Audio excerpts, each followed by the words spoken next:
medications. And most patients have tried all of that and are still in pain. Every day, Dr. Aaron Wolkoff, a QC Kinetics medical director, meets patients who have exhausted every method to get relief. They've been told surgery is their only option. They want to stay away from that path, and they come to us almost as the last hope. So we're using our own body's properties to help manage pain, to help slow arthritis down, keep the patient active with no downtime, and get them back to what they enjoy doing. I mean, I love what I do. QC Kinetics regenerative treatments from our board-certified providers help heal and restore aching joints. No surgery, harmful drugs, or downtime. Call for your free consultation today. Call QC Kinetics, 312-809-5955. That's 312-809-5955. 312-809-5955.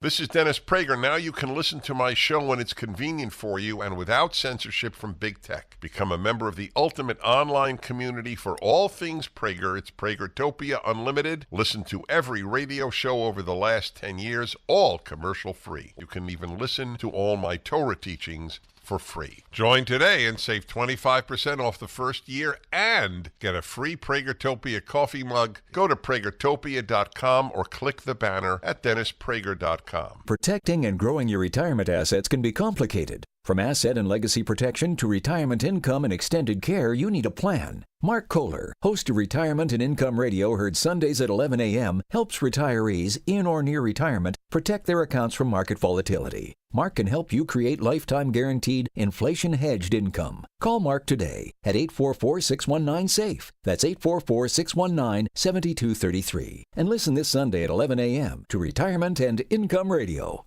Is your IRS tax debt making you feel anxious? The professionals at Allies Tax Relief are ready to negotiate your fresh start. Call them now, 800-230-5174. It's 540 on AM 560, The Answer. Let's get an update on the roads. Team Hochberg Traffic Center time.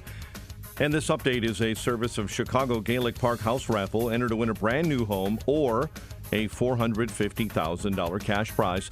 $100,000 per ticket. Drawing held March 24th.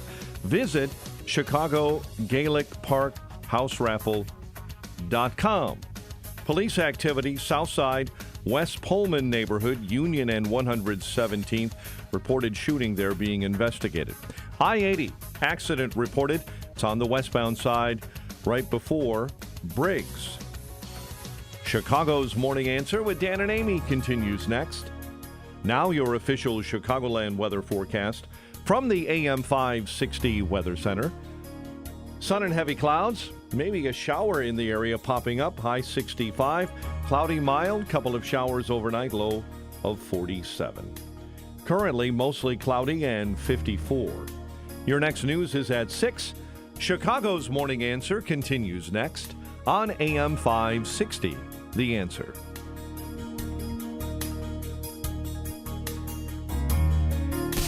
Now, from the Signature Bank Studios, this is Chicago's Morning Answer with Dan Proft and Amy Jacobson.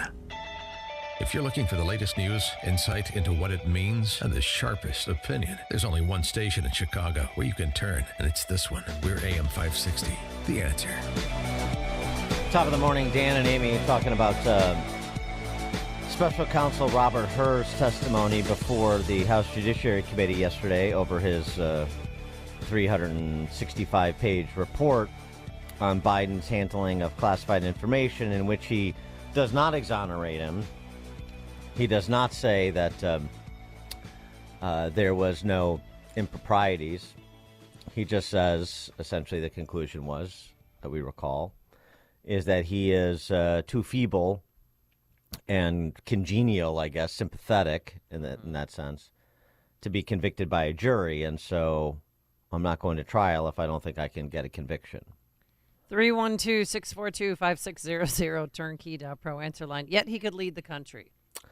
That a jury wouldn't believe because he's had, his memory is gone. But, no, be the leader of the free world. Yeah. His memory comes in and out a little bit, and that's reflected in the transcript. But the Democrats, again, that we were talking about before the break, the Democrat Socialists, the New Marxists, they really focused in on criticizing her for these gratuitous comments is the way that they would describe them.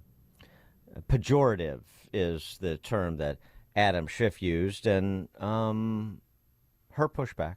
But you chose a general pejorative reference to the president. You understood when you made that decision, didn't you, Mr. Hur, that you would ignite a political firestorm with that language, didn't you? Congressman, politics played no part whatsoever in my investigative steps. But you understood nevertheless, didn't you, Mr. Hur? You cannot tell me you're so naive as to think your words would not have created a political firestorm. You understood that, didn't you, when you wrote those words, when you decided to include those words, when you decided to go beyond specific references to documents? You understood how they would be manipulated by my colleagues here on the GOP side of the aisle and by President Trump. You understood that, did you not? Congressman, what I understood is the regulations that govern my conduct as special counsel. And those regulations required me to write a confidential report for the Attorney General, which you knew would not be confidential. My decision, and that is what I did, Congressman. I followed the rules. You knew it would not be confidential. I followed them. Yes, Congressman, what you are suggesting is that I shape, sanitize, omit portions of my reasoning and explanation to the Attorney General for political reasons. No, I suggest that you not shape your report for political reasons, which is what you did. That did not happen, Congressman. That did not happen. Yeah, so can you imagine the indignity of Adam Schiff attempting to characterize you as a political hack, which is what you just heard him trying to do to Robert Hur? Adam Schiff, you're calling me a political hack? Oh, please. You're suggesting that I shape the truth for political reasons? You are doing that, Mr. Russian collusion? Boy. Again, I understand hypocrisy is the tribute that vice pays to virtue, La Rochefoucauld. I got it. But boy, was that a moment for me, at least with the popcorn and the sody pop, watching Adam Schiff decry political hackery from Robert Hur. My popcorn moment was just watching, Guam's going to tip over guy, Hank Johnson. And Eric Swalwell, the Chinese lover boy, just trying to link him so desperately to Trump. I want to first see if you will pledge to not accept an appointment from Donald Trump if he is elected again as president. There's nothing to do with anything. Congressman, I'm not here to testify like an easy about what will happen in the considering future. what I just laid out. I'm here to talk about the report and the work that went into it. But you don't want to be associated with that guy again, do you? Congressman, I'm not here to offer any opinions about what may or may not happen in the future. I'm here to talk about the work that went into the report, which I stand by. Yeah, Honeypot Eric with the flatulence problem is just, he is just so dumb. Oh, I know. Again, maybe the only God. thing worse than being accused of political hackery by Adam Schiff is having the same accusation come in a more ham-handed way from Eric Swalwell. But that's what they have. Right? So the special counsel in the Hunter Biden tax evasion case, the Delaware U.S. attorney, but he was appointed by Trump. Right. They don't understand how, and hers from Maryland. You don't understand how U.S. attorney appointments work. And then you have to make specific assessments on the individual U.S. attorneys, your own judgments about their judgments and about whether or not they are political actors or law enforcement officers, because it's a mixed bag out there. And I got to tell you, so that whole line of questioning was really a good indication of the desperation they have in trying to do damage control for the senile kleptocrat in the Oval Office presently. There's no question that was a real tell moment. But I got to say that I can see the conclusion that Robert Hur drew. Okay. I think it's difficult for him to make the call that he did make. It's a difficult call either way, but it's a difficult call for him to make the call that he made because you can't ignore the legal context of the charges against Trump. And if you believe that there is evidence of wrongdoing such that the reasonable person would conclude that the target of the investigation broke the law, then I think you have to charge or recommend charging. And Hur didn't do that because he's, sort of doing jury handicapping. So if they hadn't done the SEAL Team 6 raid on Mar-a-Lago and charged Trump, or if they had previously charged Hillary Clinton, like they did Petraeus, as we were just talking about a little bit before the break, the double standards here, then maybe I could see her taking a pass because there's at least some precedent of in the recent past of equal application of the law. But since there isn't, I think it's a problem. That said, I don't think Robert Hur is a political hack. He doesn't strike me that way. I don't think. Obviously, he's not a the adult in the room. Well, obviously, he's not a toady for Trump. That's obvious. But he's also not a toady for the left. He's not, some like I think, or he playing politics here the way that the special counsel in the Hunter Biden tax evasion case clearly was, to protect his, political relationships back in Delaware, or in D.C. or some combination of the two. That guy and the deals that he tried to cut say he's a political animal. Her and the report that he did and the answers he gave and sort of the pushback, it didn't strike me that way. I think he, as I said before the break, I think he has a problem that Gates properly raised with not charging the ghostwriter for destroying evidence. But the ultimate decision he makes is why that becomes complicated, because I think on balance, if you take in the context, which you have to do, you have to be pragmatic as a prosecutor too. He's being pragmatic in one direction, but I think he misses the larger pragmatic play and the evidence to support it, which would have been to charge. But that's not the same thing as saying that he's just a political animal. Right. And he took his share of heat from Republicans, as he well should have, not just Gates, but also McClintock, too, essentially making the same point about this, confusion to the layman of one set of laws for this guy and another set of laws for the other guy. And certainly it would be exculpatory if I simply told you, hey, I'm getting old. I don't remember stuff the way I used to.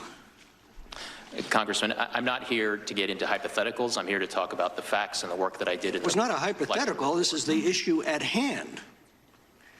You correctly noted in your report that former presidents and other senior officials have been given wide latitude in their possession of classified information, and I believe your decision not to prosecute Biden for the same offense is consistent with that precedent. But the problem is that precedent changed with the administration's decision to prosecute Donald Trump. And the irony is that as president, Trump had full discretion over handling classified material and full discretion in deciding which records to retain. As a senator or vice president, Joe Biden didn't have that. So now we get to this glaring double standard. I think it would be toxic to the rule of law on its face if it was just two ordinary citizens. But the fact that the only person being prosecuted for this offense happens to be the president's political opponent makes this an unprecedented assault on our democracy. This is the worst we could expect from a banana republic. And I wonder how you square this. Mm-hmm. One thing I want to get off my chest is after he testified for 2 days behind closed doors, Biden did, and the mainstream media was like, Hur had the audacity to ask him when Beau died, his son. Well, Biden's the one who brought that up. Yeah. Not him. Mm-hmm. And people need to know also, too, that he said, I don't recall, I don't remember, and I have no blank idea more than 100 times. He couldn't remember when Trump was elected. He couldn't remember when he was vice president, the years. So. Well, the whole who brought Beau's pass date up is important, not just because it was mischaracterized by the press, but because Joe Biden used that at that disastrous press conference to get all indignant and say, I told him, how dare you bring up my son's death? So like Robert Hur was the bottom feeder, was the impertinent one, when the transcript clearly shows he volunteered it, was fumbling around with trying to remember when it was, as he went off many times on tangents that were not particularly relevant. So it's also Biden's mendacity, which of course is a feature. It's been a feature his entire life, He is a profligate, plagiarizer, a cheat, and liar. Yes. And he brought it up in context of he wrote a book and published it in 2017. And he said, well, what month did Bo die? And that's Biden was asking himself that question during this hour-long sit-down on October 8th. So that just never believed the mainstream media or even the president himself. Len in Highland Park in Chicago's Morning Answer. Good morning, guys. So if you watched Jesse Waters last night, he actually read the original transcript of the interview with her. And I don't watch Jesse Waters because I don't care what you watch. All I know is he read the transcript. Okay. Biden is a blithering idiot. And her was generous in his initial description of him being a doddering old man who can't remember anything. If you read this transcript, I can't believe this guy's president of the United States. I mean, I couldn't believe it when they hit him in the basement. But I mean, he is worse than I thought he was. He's making car sounds about his Corvette. It turns out that he wasn't allowed to. And I used to kid about him not being able to take his Corvette out of the driveway. It's true. He used to have to drive the Corvette back and forth in the driveway. It's just amazing. And her was one of the best people. Him and Jonathan Turley, I think, are just amazing at how they conduct themselves, how they choose their words with incredible thought and wisely. And I think he was generous in his description, and I'll let you elaborate from that. Yeah, thanks for the call. Yeah, there's all sorts of Commander McBragg moments because that's who Joe Biden is, the fabulist, makes things up, and goes on weird, uncomfortable tangents. You left everything in place, Biden told her in reference to special counsel's search of his lake house. I just hope you didn't find any risque pictures of my wife in a bathing suit, which you probably did. She's beautiful. I know. Yeah, no, Dr. Jill's a real hot number there, hey, that's Joe. Why their Thanks. Sex life is so hot. Yeah, well, of course. Best sex he's ever had right now. Best sex they've ever had is happening right now. I want you to think about that this morning. Yes. Yeah. He told a story about his visit to Mongolia in August of 2011, where he hit a target, where he had a little archery excursion during the visit, and he hit a target hundreds of yards away. He said, "I'm not a bad archer." I'm quoting Biden from the transcript. "I'm not a bad archer," Biden said after referring to Mongolian archers as gorillas, "but I hit the goddamn target." A video uploaded by the Obama administration on the occasion shows Biden shooting a bow and arrow into an empty field. This is very much like traipsing through the Himalayas with President Xi and that's right. and his forays with corn pop. And we had a really difficult professor. Biden, unrelated story, unrelated to any question that her asked. I didn't take law school very seriously, but we had a really difficult professor. He called on me to, you know how they do it in law school, discuss a case, in your first torts class.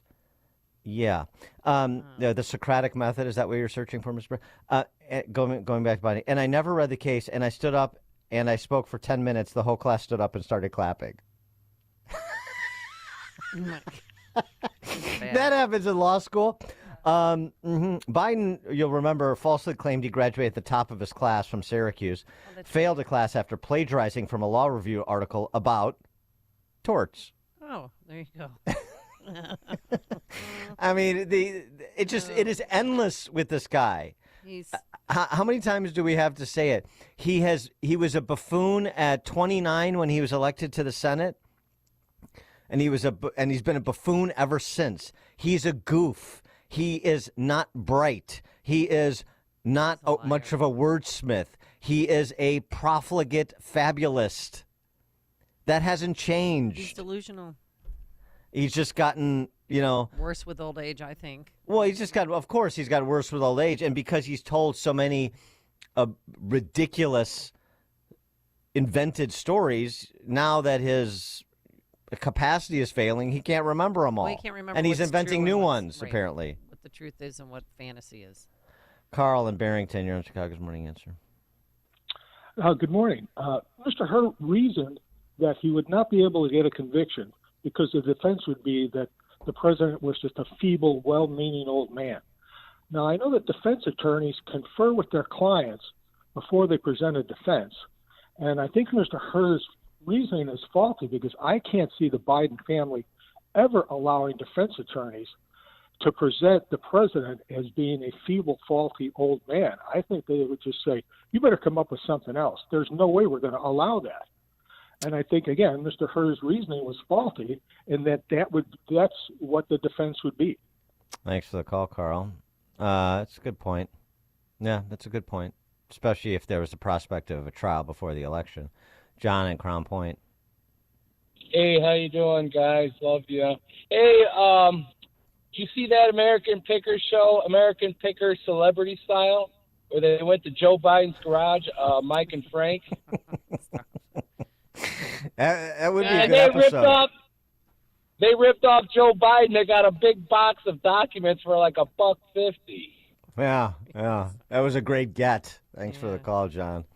All right, coming up at 6:06, we'll turn our attention elsewhere, like to the border. We've got a number on how much New York City is spending per migrant per day, 6:06. But now let's head into the newsroom. Here is Mike Scott. A particularly violent night in the city of Chicago. We'll have the numbers and locations for you in just a moment.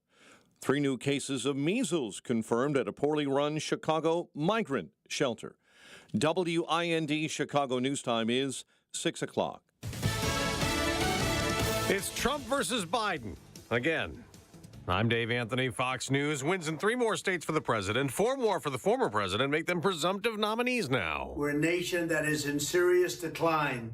We've never had a situation like this where we're not respected, we're laughed at, we're considered almost a joke. The former president on Truth Social. Biden campaign co-chair Mitch Landrieu tells CNN. Donald Trump's thinking about the past. He's thinking about revenge and retribution. And I think there's going to be a very clear choice for people going forward. The president's mishandling of classified documents, a big deal at a House hearing. Republican Congressman Matt Gaetz asked the special counsel investigating about this Biden denial. I did not share classified information. I did not share it. I guarantee I did not. That's not true, is it, Mr. Hur? That is inconsistent with the findings based on the evidence in my report. Robert Hur also rejected Democrats' assertions he exonerated the president. And lawmakers like Adam Schiff accused the former special counsel of playing politics over his descriptions of President Biden's age and mental acuity. You understood when you made that decision, didn't you, Mr. Hur, that you would ignite a political firestorm with that language, didn't you? Congressman, politics played no part whatsoever. The report didn't recommend any charges against the president, but Republicans have argued it shows President Biden isn't fit to serve. The Fox's Ryan Schmelz. The vote in the House today has TikTok's future at stake. This bill gives TikTok 6 months to divorce its Chinese owner ByteDance, or it faces a nationwide ban. Many House Republicans like the bill, despite former President Trump's opposition over concerns that a ban could increase Facebook's influence. Fox's Aisha Hasni. Despite Congress not approving new military aid to Ukraine, the Pentagon has used contract cost savings to find another $300 million worth of weapons and ammo to send, as Russian leader Vladimir Putin again warns he's ready to use nuclear weapons if necessary. America's listening to Fox News. 53 degrees at 6:02 on AM 560. The Answer. Good morning. I'm Mike Scott. Police are on the lookout for 2 suspects in a deadly shooting on the south side. It happened around 3:20 yesterday afternoon in the Greater Grand Crossing neighborhood. The victims, 30 and 22. In the Roseland neighborhood, a 15-year-old girl and a 24-year-old man were found shot around 12:32 a.m. in the 200 block of West 109th. Also, a shooting on a CTA bus left a man wielding a knife dead in West Humboldt Park. All told, 10 have been shot, 5 fatally, according to Chicago police reports. Also last night, a car slams into a storefront located on the Mag Mile after a multi-vehicle crash that happened Tuesday night. Chicago police say that crash took place around 11:30 in the 600 block of North Michigan Avenue. Citations are pending. 3 new cases of measles are confirmed at a poorly run Chicago migrant shelter.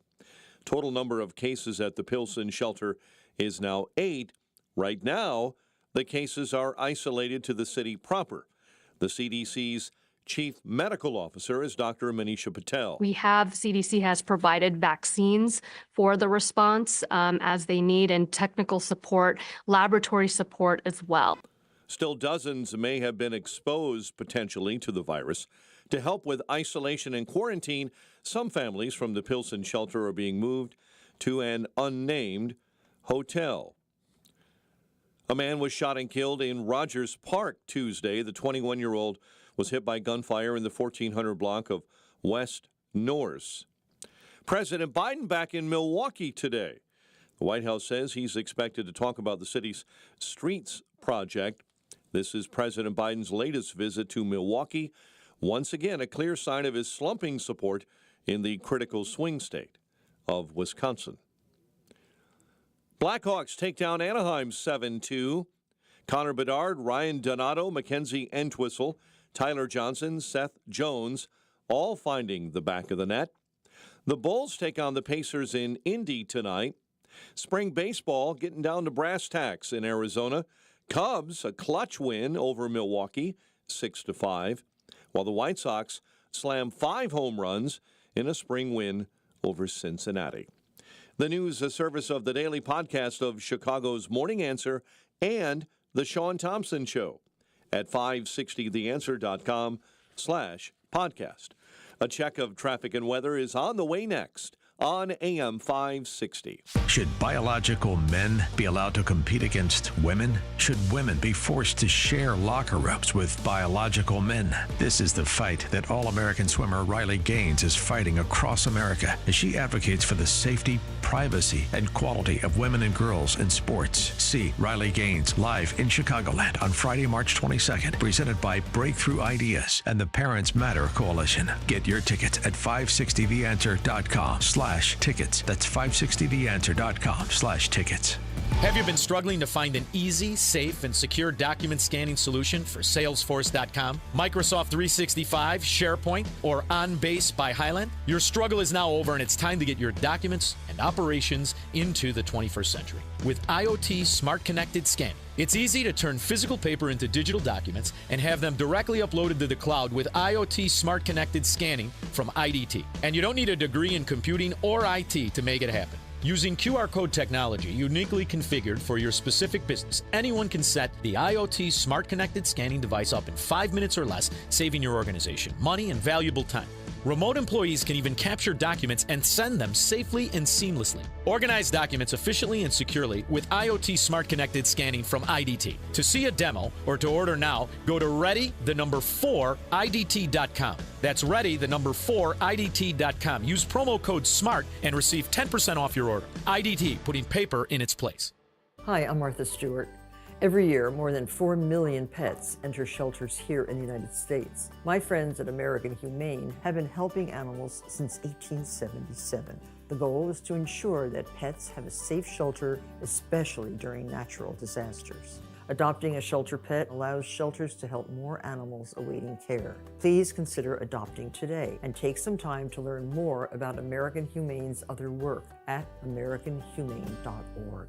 Hello, America. It's Ted from Consumer Cellular, the guy in the orange sweater, and this is your wake-up call. If you don't have Consumer Cellular yet, now is the perfect time to switch and save. For a limited time, new customers can get wireless service for as low as $15 a month for your first year. Yep, the same exact nationwide coverage as the leading carriers for $15 a month for an entire year. What are you waiting for? Call 1-888-FREEDOM or visit consumercellular.com and use code RADIO15. See consumercellular.com/firstyear15 for promotional details. The following is a paid political announcement. Hi, I'm Susan Hathaway Altman, a conservative leader running for Congress in the 11th District. I have the heart to fight for you and in America where citizens are first and individual rights and freedoms are upheld. My common sense, practical approach comes from 30 years as a prominent corporate business leader. And as a catalyst for Congress to work together, I'll tackle inflation, border crisis, safety issues, academic excellence, and more. Go to SusanForCongress.com. Early voting open now. I'm Susan Hathaway Altman, and I approve this message. Paid for by the Susan for Congress Committee.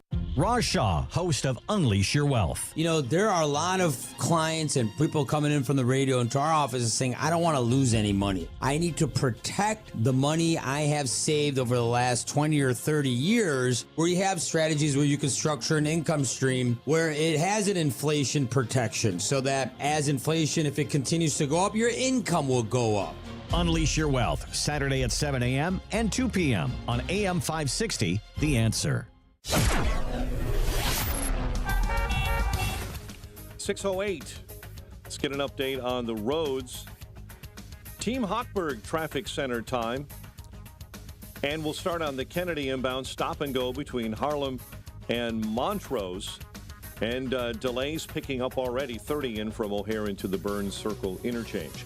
DuSable Lakeshore Drive delays northbound between Marquette and Hayes. Belmont, if you're traveling on I-80 westbound before Briggs, an accident has just been cleared out of your way. Chicago's Morning Answer continues next. Now your official Chicagoland weather forecast. From the QC Kinetics Weather Center, here's Steve Williams. A bit of sun, then turning cloudy with a shower in the area late today. The high at 65. Cloudy, mild, a shower and thunderstorm for tonight. Low 46. Rain, thunderstorm tomorrow. Could see some hail. High 54. Partly sunny, cooler Friday. The high 50. I'm Steve Williams on AM 560. The Answer. Chicago's Morning Answer with Dan and Amy continues next.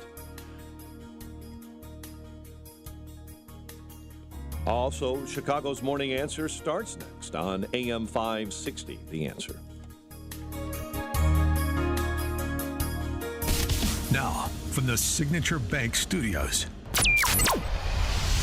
this is Chicago's Morning Answer with Dan Proft and Amy Jacobson on AM 560, The Answer.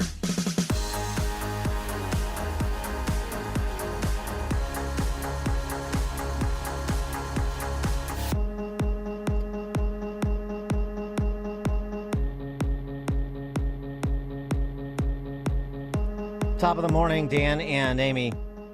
Loyola Academy in leafy Wilmette, the cobblestone streets of Wilmette. Loyola Academy. Oh, you paint a nice picture, pristine place, yes. Mm-hmm. It's ostensibly a Catholic school. Ostensibly. Jesuit, you know. Someone over in that community sent me something that's being used as an instructional tool at Loyola Academy, that Catholic school. Hardly conservative. Yeah, please watch yourself, Dan. It's the Wheel of Power and Privilege. Have you seen the wheel? Oh, no. Oh, Do you know where you are on the wheel? Would you like to spin the wheel and buy a vowel?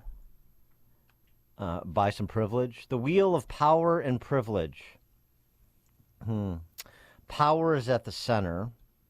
Okay. And then around the wheel, the outer rung. This is like Dante's Inferno here, the rings of hell.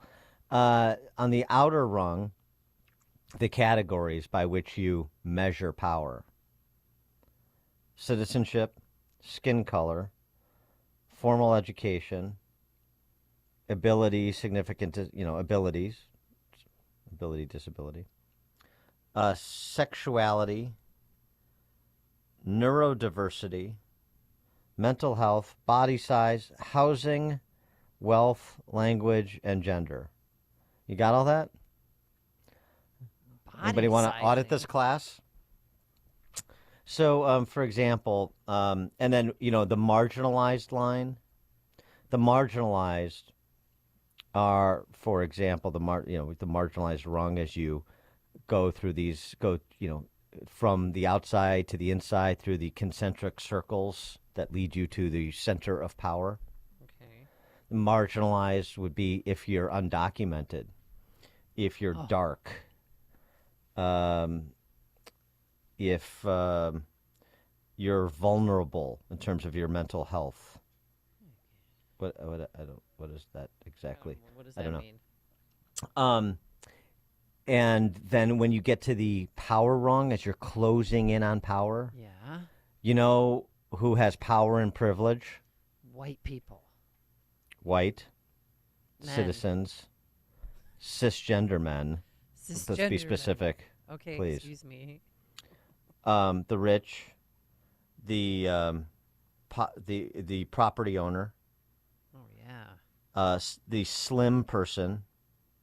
Excuse me, Dan. The Don't thin shame now. some of this is hard to read in so many levels. Well, the heterosexual, of course. Are you going to tweet this wheel of power out? Yeah, I will. Because I want to see this wheel of power. Yeah. So this is happening at your one of your leading Catholic high schools in Chicagoland. I mean, we've documented Loyola and other high schools, including my own alma mater, Bennett Academy, and their descent into social justice madness, which has happened. You've had big donors pull out of Loyola, at least make public pronouncements that they're no longer donating to Loyola Academy for reasons along these lines. Their racial identity politics, their general identity politics, their neo-Marxism is what it really is. And I just, figure maybe this, since this wheel of power and privilege bubbled up here, we do a stop, look, and listen about where things stand, because we've done so many stories over many years now like this. And there's been these, blips where there's been some pushback. I remember Loyola Academy, too, they had some, diversity, some bureaucrat who made some typically ignorant comments that you would get from a bureaucrat. And there was some pushback on that, too. But I just, first of all, to know that it persists, you think you had this moment, or you think you had some big wheel, per the wheel of power and privilege, say, we're stopping donations, and the school is properly chastened, and we're not going to do that anymore. No. They gird their loins for the controversy du jour and promise to be better and more inclusive and patronize people with criticism. And then they carry on doing what they've been doing because they have an ideology they're committed to, not a constituency. You see the difference? 312-642-5600, turnkey.pro answer line. You could reach us on our text line, 64636. Type in DA, then a quick comment. Somebody already texted in. Dan and Amy, what is neurodiversity? One teacher, by the way, just so we name names, one teacher, Patrick Brown, is trying to conflate oppression and power with the Beatitudes. So now you're sort of leveraging religious affiliation to advance a political ideology, through guilt. Well, they understand. They understand how to advance the flag. If only the more sensible did, the people that are truly committed to the faith, or even just to the school. If you think this is a proper way to educate kids. It's funny. I had this conversation. I had a conversation where I had a cup of coffee with Father John Belmonte. He used to be the head of the schools in the Joliet Diocese, where Bishop Hicks and his successor have made a complete mess. And the schools are closing. There are schools closing, and the enrollment is declining, as it is everywhere. Even with the little bump during COVID. What an opportunity, what a missed opportunity. Why did the opportunity get missed? I wonder. I was talking to him because Father John Belmonte is now the head of schools for the Venice Diocese in Southwest Florida. And in Southwest Florida, at least under Father Belmonte's leadership, you're seeing an explosion in Catholic enrollment. I think if I'm remembering correctly, it's up 40% in the last 4 years. Well, what's going on in Southwest Florida that's not going on in Joliet? That's not going on at Loyola Academy or Bennett Academy? I wonder. Well, one of the things is that this using the classroom to play identity politics and spin the wheel of power and privilege, that's out. The other thing is Florida has school choice for all. And Father Belmonte understood something that the school choice movement in Illinois clearly didn't. Ever. They still don't understand it. Even after the program got tubed. You have to promote it so people know about it. You have to actively get the word out so there is access. Now, of course, even with the time that it existed, 5 years, and even with the relatively poor marketing, you still had, more scholarship applicants than money available. But it's also marketing to the donor class, too, the prospect of this being taken away if we don't get to these thresholds, understand the political landscape of Illinois, and demanding, rather than genuflecting before on these issues, the clergy, the Supiches, and the Bishop Hickses of the world getting out and demanding that they participate in something you think they would obviously want to, but they clearly didn't, is the growth, if not salvaging, of their schools. Just amazing. And Belmonte's in a pretty unique position since he's been the head of the schools in the Joliet Diocese, and now he's the head, as I said, down in Southwest Florida in Venice. But it's an interesting comparison, contrast to be had, isn't there now? And what's happening in the two regions and why it's happening. So is this going to spark anything in Loyola Academy, or is everybody sort of, after a couple of rounds on topics such as this, you know what, don't want to get involved, just got to get my guy through Loyola and on to college, and then, it's not my problem anymore. I've heard parents say that. Of course. Parents, find the few my youngest parents. is there. We only have a few, one more Find the year few left. parents who don't say it. Yeah. That's the prevailing attitude, not the exceptional one. Well, that's fine, but then don't expect that your school is going to, the school that you thought you were sending your son or daughter to, is going to be that school anymore. It's not that school now, for those who are, legacies or even just, recall what Catholic schools in Chicago and Chicagoland used to be like. And the other thing too is, it's doubly distressing because one of the features of Chicagoland was the Catholic schools, Catholic school systems.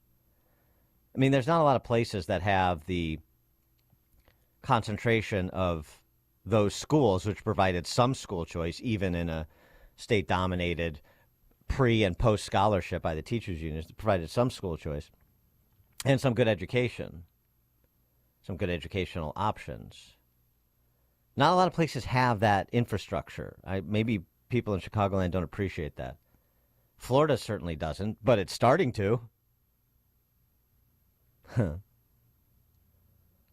But, nobody's going to kick up much dust. Right? Nobody wants to have this uncomfortable conversation about what's happened to these schools. Just keep our heads down, plod along. Don't make no waves. Don't back no losers like a ward healer in the city.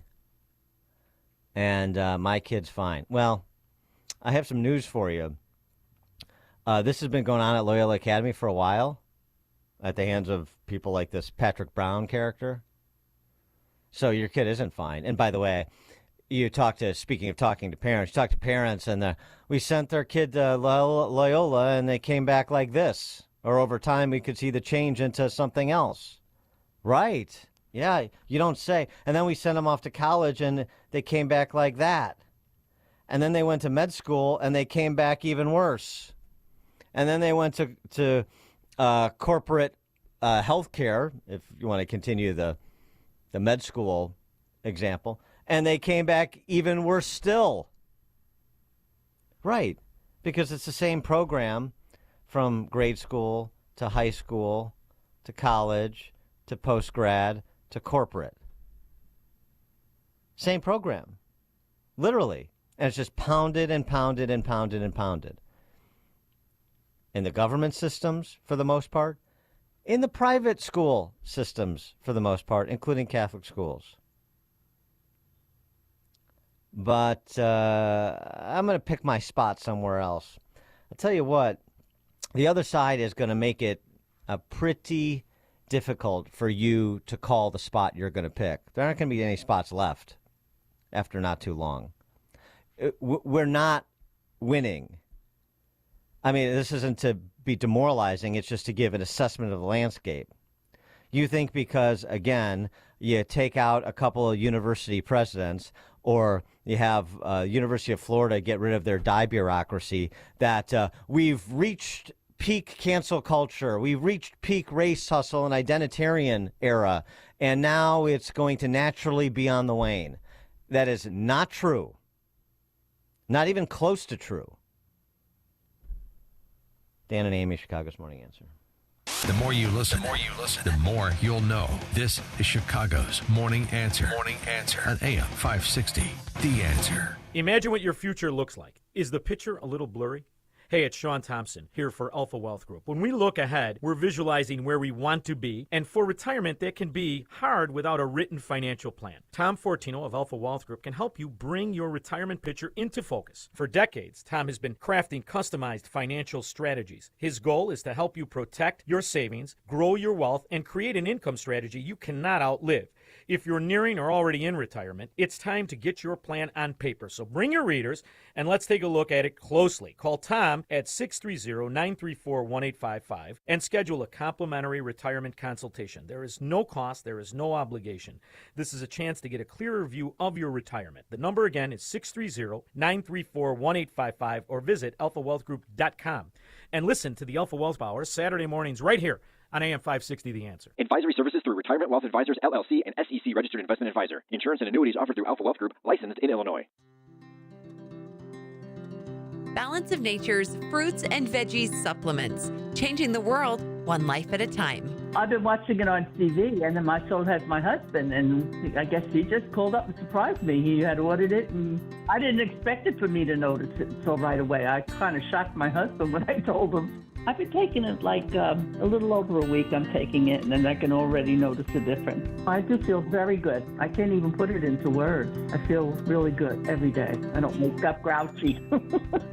I love everybody to take it. I think it's wonderful. Call 1-800-246-8751 or go to balanceofnature.com and sign up as a new preferred customer. And for a limited time, get 35% off your first order, plus $10 off any additional sets. Go to balanceofnature.com or call 1-800-246-8751 and get this special offer by using discount code CHICAGO. When you're serious about your concealed carry training and education and are ready to learn from an active police officer with a teaching degree, check out Illinois Concealed Carry Training in Midlothian. You'll learn safe, responsible firearm use, home defense planning, conflict avoidance, situational awareness, and how to remain physically, morally, and financially safe in the event you must use your firearm in self-defense or the defense of another. Weekday and weekend classes available. I'm Sergeant Gary Carr, police firearms trainer and the owner of Illinois Concealed Carry Training. We'll arm you with what really counts: knowledge and training. All concealed carry curriculums are not created equal. This may be the single most important decision you'll ever make for yourself and your loved ones. Choose between 3 and 16-hour classes that are available both weekdays and weekends. We are your one-stop for concealed carry classes, fingerprints, and legal defense plans. Register for a class today and get 10% off class fees with promo code AM560. Visit IllinoisConcealedCarry.com. That's IllinoisConcealedCarry.com. Hey, business owners, are you wondering how to grow your business? Do you need cash flow and a ready source for financing? Well, Signature Bank can help. Hi, Mike Gallagher here to let you know that Signature Bank's loan decisions are made locally by a team who knows your name. cares about your business, and is invested in your success. When you need advice about your business or even have a question, Signature Bank is there to help. There are no handoffs or call centers. This is a team that wants to get to know you and your business. That's why Signature Bank in Chicago is my bank. That's right. I'm a customer. When I call, someone picks up the phone on the other end. And with Signature Bank, I can securely bank anywhere, anytime. Reach out to my friends at Signature Bank. Call 773-467-5630. That's 773-467-5630. Or visit them online at signaturebank.bank. Signaturebank.bank. Your business could be Signature Bank's next success story. Member FDIC, Equal Housing Lender. In a big city like Chicago, we all know that there are challenges, especially for children. But behind the staggering statistics we often hear about, there are real kids who need support to overcome these barriers. That's what By the Hand Club for Kids is all about.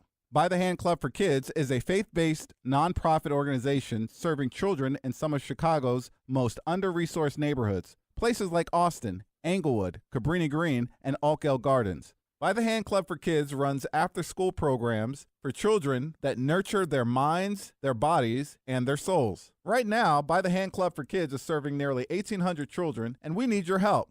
Your one-time gift of just $120 will provide a day of after-school programming for 2 children. Or you can become a club champion and give a monthly gift of just $40, which will provide for 8 children in the next year. Give that gift today by going to bythehand.org/radio. That's bythehand.org/radio. The IRS finally caught up with Louie. I hadn't paid my taxes in 8 years. I owe the IRS a lot of money. Louie was in deep trouble. We're going to take your house, put a lien on your bank account, garnish your pay. They don't care. They're going to take your paycheck. Louie found out about Optima Tax Relief, the leading tax resolution firm. A-plus rated by the Better Business Bureau, they've resolved over $1 billion for their clients. Optima Tax, they help me. They calm me down. They make me feel comfortable, and I trust them. Louie has a lot to be thankful for. I don't owe the IRS anymore, and I'm able to live a comfortable life, a lot better life. It was because of Optima Tax. For tax help you can trust, call Optima now for a free consultation. Take it from Louie. If you owe the IRS, don't go it alone.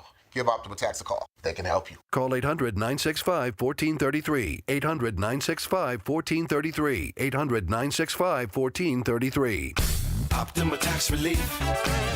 Testimonial from an actual client. Some restrictions apply. For complete details, please visit OptimaTaxRelief.com. AM 560, The Answer. All right, coming up on Chicago's Morning Answer. So by the way, I forgot to answer that question. What is neurodiversity? Neurodiversity is like people that whose brains work differently. So the problem is, I mean, seriously, like autism or Downs, okay, but it also it gets extended beyond all recognition into ADHD and other alleged learning disabilities. So it's a broad category. There's some specific instances or conditions that are obvious, and then there are other ones that are a little bit more gooey. But anyway, that's what they mean by neurodiversity. And did you tweet out the Wheel of Power yet? It's coming. Stay tuned. I know. I'm getting anxious. All right, coming up on Chicago's Morning Answer. At 6:36, P-But's partner, Chasen, has a little throwdown with Libs of TikTok. And interestingly, over the Edmond schools and their licking of toes and armpits and bird feeding and all the other grotesque things going on at those high schools down in Edmond, Oklahoma. We'll have that at 6:36. And later, Dan, I don't know if you heard this, but no amnesty for Bill Gates. Shame on him. But now into the newsroom we go. Here's Mike Scott. 6:32 here in Chicago this morning, 51 degrees, and a rematch on tap for the White House in 2024. President Biden and former President Trump each clinching their respective parties' nomination on Tuesday. This was a great day of victory. Last week was something very special, Super Tuesday. But now we have to get back to work because we have the worst president in the history of our country. His name is Joe Biden. Recent polls show Trump with an edge in the race for office in November. Former special counsel Robert Hur testified on Capitol Hill on Tuesday, facing questions on his findings from President Biden's classified documents probe. Fox's Matt Finn was there. You may recall Hur's bombshell report that called Biden an elderly man with a poor memory. Hur testified on Capitol Hill that he did not exonerate Biden.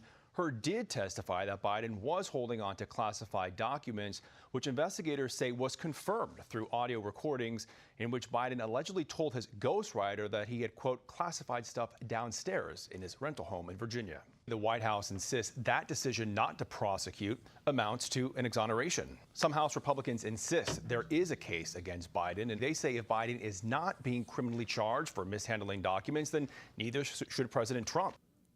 Also on Capitol Hill, House Republicans will move forward with a vote today that would effectively ban TikTok in the U.S. Russian President Vladimir Putin says right now his country is ready for nuclear war. Russian president, ahead of a presidential election in that country, says things are beginning to move along toward that possibility. But he also says he is urging restraint. Police are on the lookout for 2 suspects in a deadly shooting on the south side. It happened around 3:20 yesterday afternoon in the Greater Grand Crossing neighborhood. Also in the Roseland neighborhood, a 15-year-old girl and a 24-year-old man were found shot along West 109th Place. Also a shooting on a CTA bus left a man wielding a knife dead in the West Humboldt Park neighborhood, and a man was shot and killed Tuesday in Rogers Park. Chicago police say it happened around 2 p.m. when someone fired shots. All told, 10 have been shot, 5 fatally, according to Chicago police reports. Also last night, car slammed into a storefront on the Magnificent Mile after a multi-vehicle crash along the 600 block of North Michigan Avenue. 3 new cases of measles are confirmed at a poorly run Chicago migrant shelter. Total number of cases at the Pilsen shelter is now 8. Cook County Department of Public Health tracking dozens who were potentially exposed. 634, the news is a service of Audible. Come to Audible and discover the best selection of audiobooks without exception. Bestsellers, new releases, plus podcasts and exclusive Audible originals. You'll find everything you love all in one place. Sign up for a free 30-day trial at audible.com. A check of traffic and weather is on the way next on AM 560. Mike Gallagher is keeping it optimistic. Heaven forbid I get to say out loud what I can see and hear.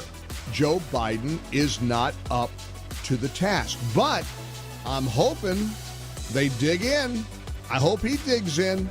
It's our best shot to victory. Our best path to getting Trump back into the Oval Office is for Joe Biden to run again. The Mike Gallagher Show. Weekdays at 9, right before Dennis Prager at 11 on AM 560. The Answer. Imagine what your future looks like. Is the picture a little blurry? Hey, it's Sean Thompson here for Alpha Wealth Group. When we look ahead, we're visualizing where we want to be, and for retirement, that can be hard without a written financial plan. Tom Fortino of Alpha Wealth Group can help you bring your retirement picture into focus. For decades, Tom has been crafting customized financial strategies. His goal is to help you protect your savings, grow your wealth, and create an income strategy you cannot outlive. If you're nearing or already in retirement, it's time to get your plan on paper. So bring your readers and let's take a look at it closely. Call Tom at 630-934-1855 and schedule a complimentary retirement consultation. There is no cost. There is no obligation. This is a chance to get a clearer view of your retirement. The number again is 630-934-1855 or visit alphawealthgroup.com. And listen to the Alpha Wealth Hour Saturday mornings right here on AM 560 The Answer. Advisory services through Retirement Wealth Advisors, LLC, and SEC Registered Investment Advisor. Insurance and annuities offered through Alpha Wealth Group, licensed in Illinois. When you're serious about your concealed carry training and education and are ready to learn from an active police officer with a teaching degree, check out Illinois Concealed Carry Training in Midlothian. You'll learn safe, responsible firearm use, home defense planning, conflict avoidance, situational awareness, and how to remain physically, morally, and financially safe in the event you must use your firearm in self-defense or the defense of another. Weekday and weekend classes available. I'm Sergeant Gary Carr, police firearms trainer and the owner of Illinois Concealed Carry Training. We'll arm you with what really counts: knowledge and training. All concealed carry curriculums are not created equal. This may be the single most important decision you'll ever make for yourself and your loved ones. Choose between 3 and 16-hour classes that are available both weekdays and weekends. We are your one-stop for concealed carry classes, fingerprints, and legal defense plans. Register for a class today and get 10% off class fees with promo code AM560. Visit IllinoisConcealedCarry.com. That's IllinoisConcealedCarry.com. In the fast-paced rhythm of life, where demands can be relentless and time is precious, prioritizing your well-being can be hard. Not to worry. Balance of Nature fruits and veggies supplements are convenient and easy to add to any schedule. Paired with eating more fresh produce, regular exercise, and a positive mindset, Balance of Nature fruits and veggies supplements can help you keep your rhythm. Whether it be excelling in your day-to-day or just living in the moment, start your journey with Balance of Nature supplements. Call 1-800-246-8751 or go to balanceofnature.com to get 35% off your first order as a preferred customer with free shipping and our money-back guarantee. That's 1-800-246-8751. Go to balanceofnature.com or call 1-800-246-8751 and get this special offer by using discount code CHICAGO. Is your IRS tax debt making you feel anxious? The professionals at Allies Tax Relief are ready to negotiate your fresh start. Call them now, 800-230-5174. 6:39. Let's check the roads. Team Hochberg Traffic Center time. Inbound Kennedy, jamming solid Canfield to Montrose. It's an hour 5 already. O'Hare into the Burns Circle interchange. The Ike right now stop and go between Wolf and 25th, while the Stevenson delayed between Harlem and Kenzie. 41 into DuSable Lakeshore Drive. Heavy slow traffic on the Reagan I-88 eastbound right at Roosevelt Road this morning. Delays in Buffalo Grove, Lake Cook Road westbound at Arlington Heights Road. You've got an accident with injuries. Chicago's Morning Answer with Dan and Amy continues next. AM 560 Weather Center forecast. Sun and clouds. Chance of a shower throughout the area. High 65 today. Cloudy mild with a couple of showers overnight and a low of 47. Currently, it is 51. Your next news update is at 7. And Chicago's Morning Answer continues next on AM 560. The Answer. Now, from the Signature Bank Studios, this is Chicago's Morning Answer with Dan Proft and Amy Jacobson. If you're looking for the latest news, insight into what it means, and the sharpest opinion, there's only one station in Chicago where you can turn, and it's this one. We're AM 560, The Answer. Top of the morning, Dan and Amy. We were talking about these self-flagellation spas to release guilt toxins that masquerade as schools, particularly in wealthy honky enclaves like Loyola Academy and Wilmette.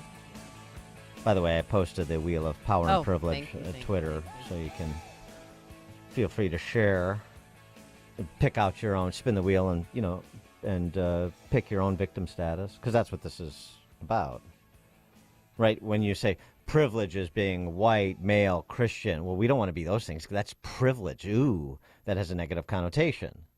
Something is like you have something that was unearned. Well, I don't want to be part of that. I want to be the part of getting. I want to be, in the group where you get something because you have been wronged, even though I have no idea how I was wronged. I was wronged because they said I was wronged. Now I get something for it.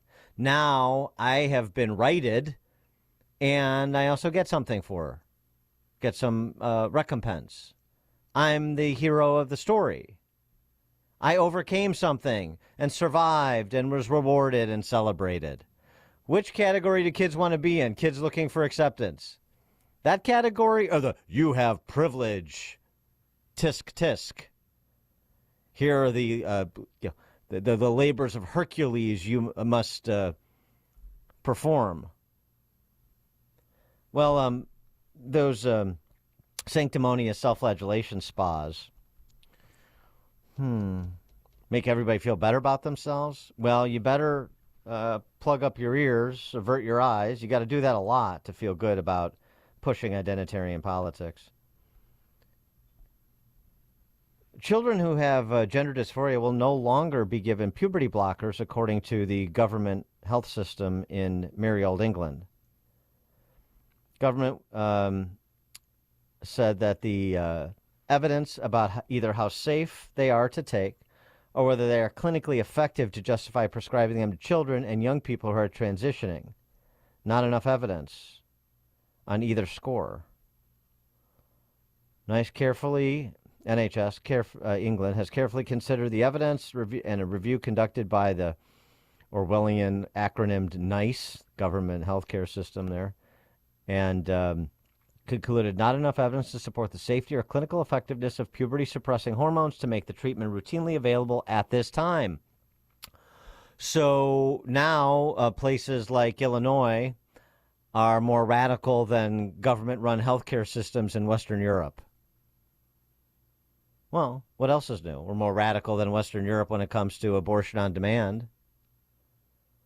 Anything that involves separating children from parents and families from the church, well, that's where you'll find Illinois.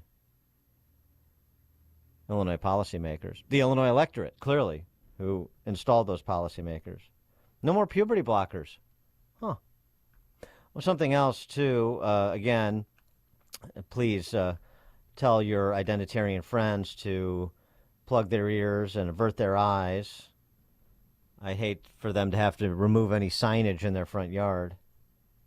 It's a California study. You know how I'd rather have a live boy than a dead girl and a live girl than a dead boy when it comes to mutilating your kids, and that's the excuse that's used? Study finds that attempted suicide rate among trans women, that would be men, who received vaginoplasty in California, twice as high during the period after the surgery compared with the period before the surgery. Investigators analyzed all 868 people who received a vaginoplasty and 357 people who received a phalloplasty for over 6 years, 2012 to 2018. Twice as high the suicidal, it's more than suicidal ideation, actually, than after the surgery as prior to the surgery. If there was a psych encounter prior to surgery, 34% of the vaginoplasty group, I just like saying vaginoplasty, and phalloplasty. So gross, yes. If there was a psych encounter during the prior to the surgery, 34% of the vaginoplasty group and 27% of the phalloplasty group had a psych encounter after the surgery. Among those receiving the vaginoplasty, the rate of suicide attempts was twice as high after the surgery at 3.3% compared with 1.5% before. Well, I mean, I'm just reporting the science and data because I know the men and women of the new Marxist movement are men and women of science and data. You can factor that in however you'd like. But again, don't let that dissuade anyone from mutilating their kids, sacrificing them on the altar of identity politics, the new religion. And once you do the vaginoplasty, you're not going back. What about the phalloplasty? Yeah, explain. Are you an expert in that area as well? I know the vaginoplasty. I'm familiar with that because I remember I had to follow that transgender guy who transitioned. He was a Warrant 2 officer at Fort Bliss in El Paso, and he decided Terry became Terry. And, oh, my God, it was just barbaric. The fact that they even performed these surgeries and then what she had to go through. And I'm sure that, there's, innovations now and that it's maybe less painful or easier, but that was a 9-month process. But back then you had to go through a solid year of counseling before any doctor would touch you. And it's a little bit gone by the wayside. Yeah, a little bit different these days. Yeah, a little bit. Jane was a 14-year-old tomboy influenced online to believe she was trans. A sexual assault then motivated her to transition. Jane sang, and we've got the audio, but it's in French, so I'm just reading what she said.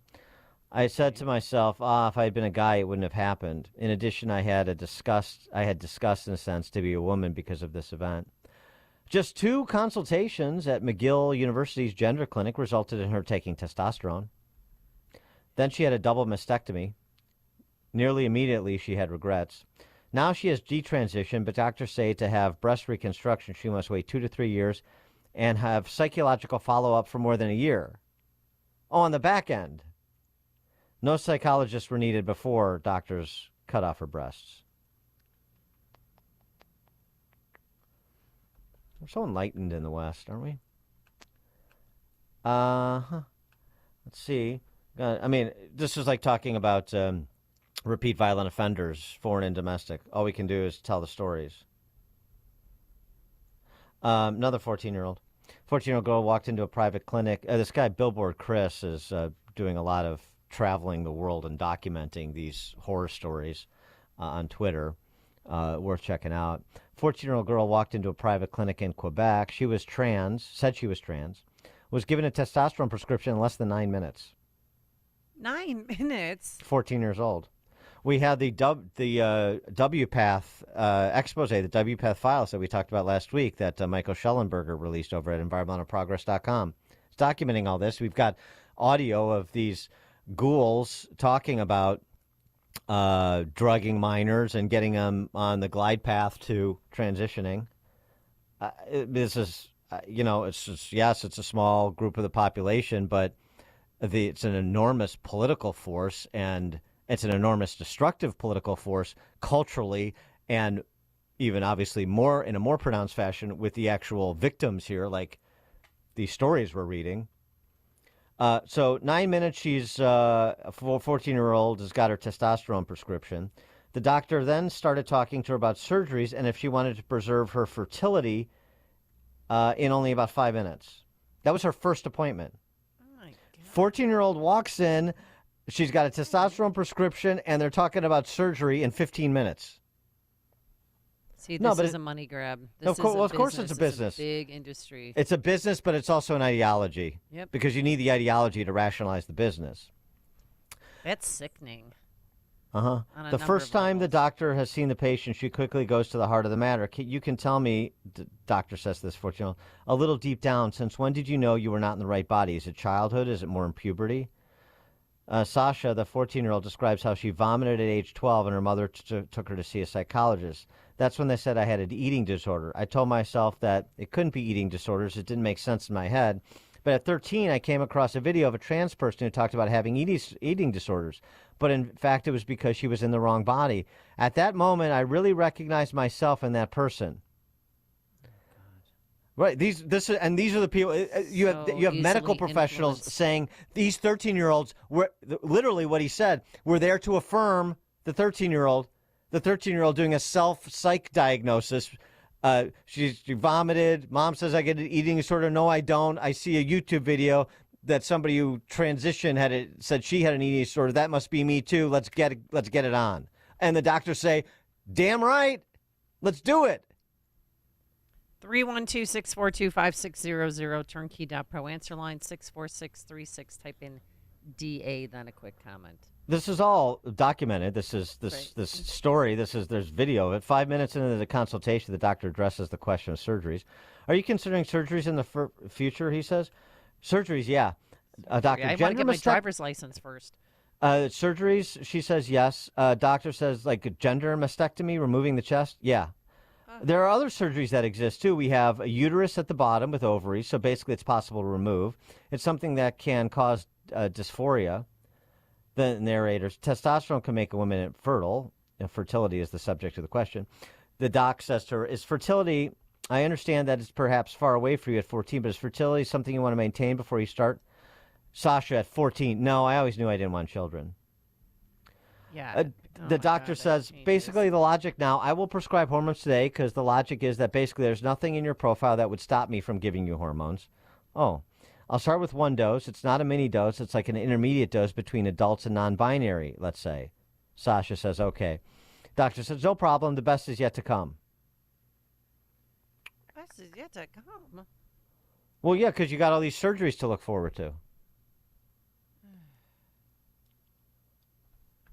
Nothing should be done to anybody until they're an adult. And even that is questionable. But, I mean, seriously, because, come on, you remember being a kid, you change your mind. Girls always say, oh, I don't want kids because they think it's a cool thing to say when deep down in their heart. They don't even know yet because they're 14. They don't even drive a car yet. We're not supposed to question the judgment of, 13 and 14-year-olds. We don't do that anymore. They're kids. Mike's outside. Hey, good morning, y'all.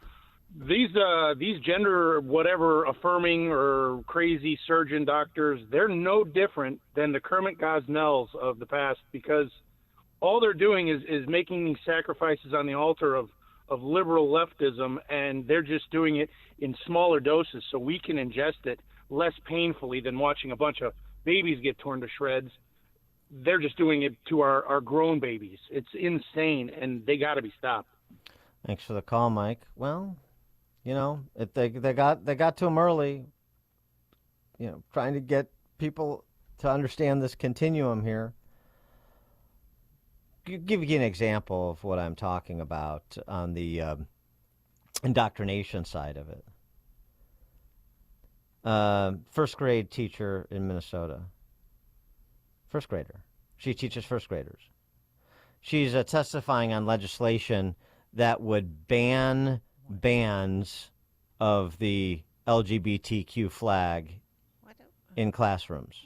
That has no business being in a classroom. You just have the American flag and keep it simple.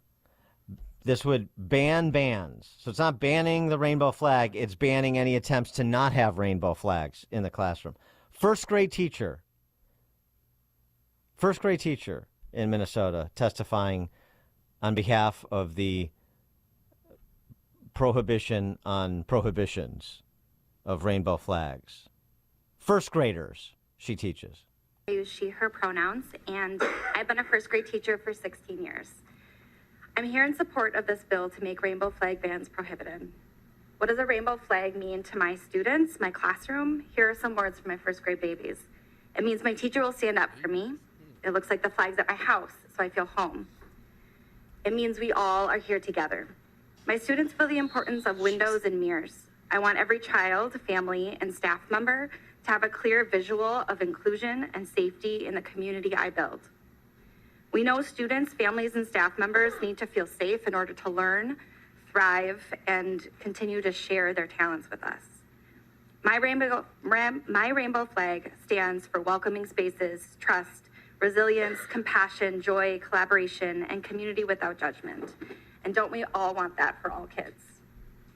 I will always have agency to represent all communities in my classroom. It's important my students see their own and their families' identities in my space, whether that includes our mural of Black excellence, our land acknowledgement written with some of our Native families, or my rainbow flag stating you are loved.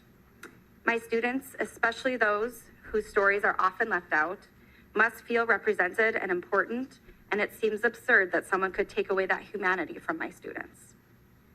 So a piece of clarity from a former first grader, now 18, who still comes back to my safe space. Our rainbow flag means we'll always belong. Thank you for hearing my testimony. That's for a classroom full of 6-year-olds.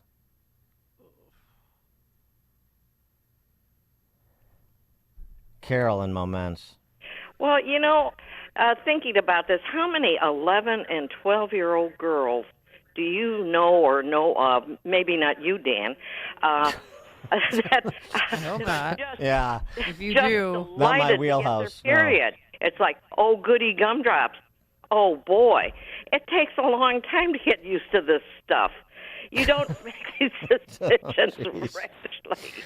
Oh, boy. Thanks for listening to me. All right. Thanks for the call, Carol.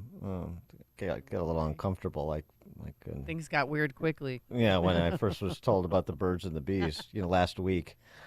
Christian Buttigieg, that's Mayor P. Butts. Husband. Yeah. Yes. Yeah. They're what? Don't they have twins now or something? They have children. Okay. Yeah. Well, I remember seeing the picture of them in the delivery room. Yeah. When one of them decided to hop in the bed as if they just gave birth. I guess. Maybe they're butt babies. Oh, I don't know. Maybe they did have butt babies. Oh, look at your butt babies. A Christian P. Butt, Mr. P. Butt, is, I guess he runs some sort of gay camp for gay kids. Yes. Mm-hmm. And he fancies himself a former educator of some sort. And remember, he's a father when you hear this. Well, also remember what you just heard from the first grade teacher in Minnesota. The rainbow flag in the first grade classroom, so it can be all pronoun and gender affirming, right next to the land acknowledgement document. That's, it's just, okay. So it's not just there to represent all those wonderful things that that teacher described. It's also there for you to pledge to in lieu of the American flag. Just ask Christian. All right. I pledge my heart.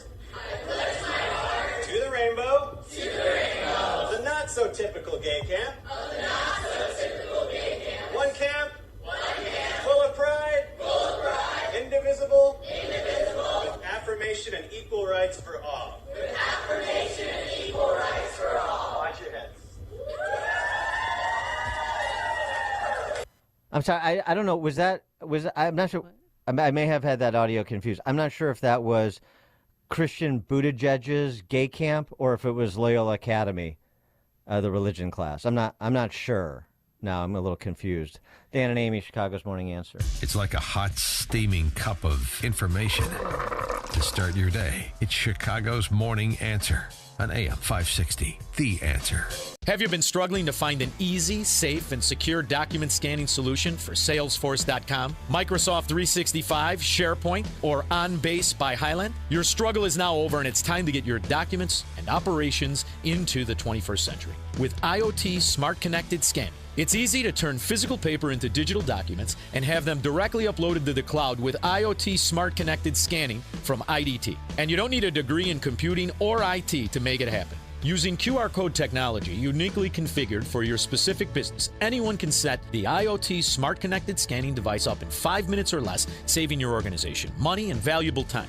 Remote employees can even capture documents and send them safely and seamlessly. Organize documents efficiently and securely with IoT Smart Connected Scanning from IDT. To see a demo or to order now, go to ready4idt.com. That's ready4idt.com. Use promo code SMART and receive 10% off your order. IDT, putting paper in its place. This is a Fox News alert. The rematch we knew was coming is set. I'm Dave Anthony. President Biden and former President Trump are now the presumptive nominees after they each won primaries in Georgia, Mississippi, and Washington state. The former president also won Hawaii's Republican caucuses, posting on Truth Social. Most importantly, we now have to go into victory because our country's in serious trouble. Biden saying in a statement, quote, the broad coalition of voters representing the rich diversity of the Democratic Party across the country have put their faith in me once again in a moment when the threat Trump poses is greater than ever. Fox's Lucas Tomlinson. The U.S. is going to send Ukraine more military aid, $300 million worth, even though Congress hasn't approved new funding. President Biden says they are using cost savings from previously approved Pentagon contracts. The package includes munitions and rounds to help Ukraine hold the line against Russia's brutal attacks for the next couple weeks. This as Russian leader Vladimir Putin has again warned his country's ready to use nuclear weapons if necessary. And as the war keeps raging in Gaza, Fox's Jonathan Savage reports there's been violence in the West Bank. 2 Palestinians died during an Israeli raid on the Jenin refugee camp. That brings to 5 the total number of deaths in different incidents in the West Bank in just a few hours, including a 13-year-old boy shot after aiming fireworks at an observation post. Meanwhile, we're told a 15-year-old was neutralized in a suspected stabbing attack on soldiers. That suspect's condition isn't clear. The House is planning to vote today on what could end up as a ban on TikTok unless the social media app separates itself from its Chinese ownership. Democratic Congressman Raja Krishnamurthy tells Fox, we have to protect our national security first and foremost, and that's why I think so many legislators are going to vote for this bill today. Many Republicans also support the ban, fearful of Chinese influence, but former President Trump worries a ban on TikTok would help Facebook. America's listening to Fox News. In Chicago, 51 degrees at 7:02 on AM 560. The Answer. Good morning. I'm Mike Scott. Police are on the lookout for 2 suspects in a deadly shooting on the south side. It happened around 3:30 yesterday afternoon in the Greater Grand Crossing neighborhood near East 68th and South State.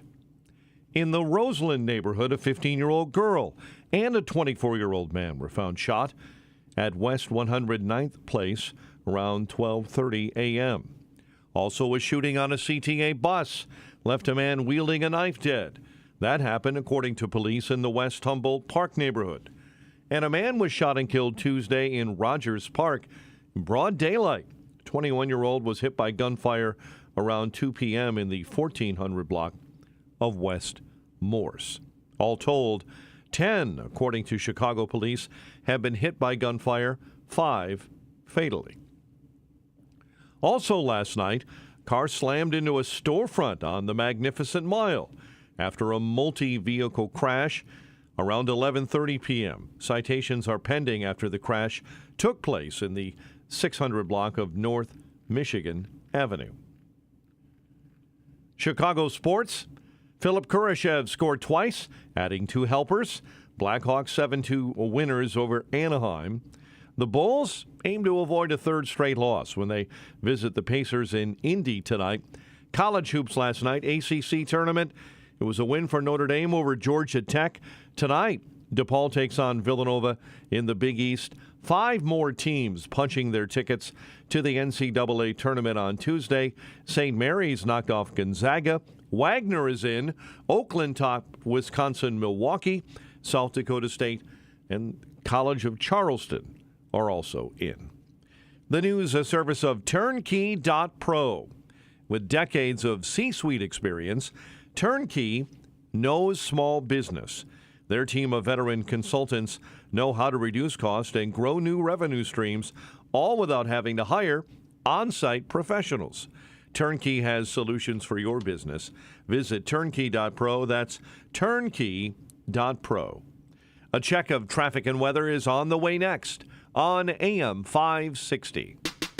Women's sports are under attack in America by those with a radical agenda that seeks to erase the differences between men and women in classrooms, on playing fields, and in locker rooms. No one knows this better than All-American swimmer Riley Gaines. See Riley Gaines live in Chicagoland on Friday, March 22nd, presented by Breakthrough Ideas and the Parents Matter Coalition. Get your tickets at 560theanswer.com/tickets. That's 560theanswer.com/tickets. Sponsored by Blue Star Security.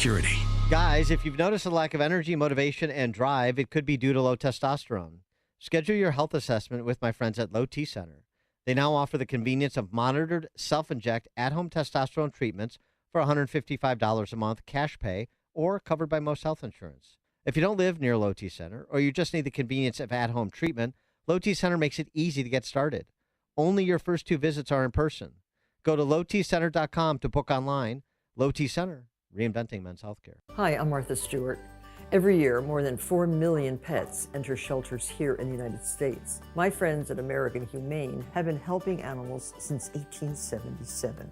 The goal is to ensure that pets have a safe shelter, especially during natural disasters. Adopting a shelter pet allows shelters to help more animals awaiting care. Please consider adopting today and take some time to learn more about American Humane's other work at americanhumane.org.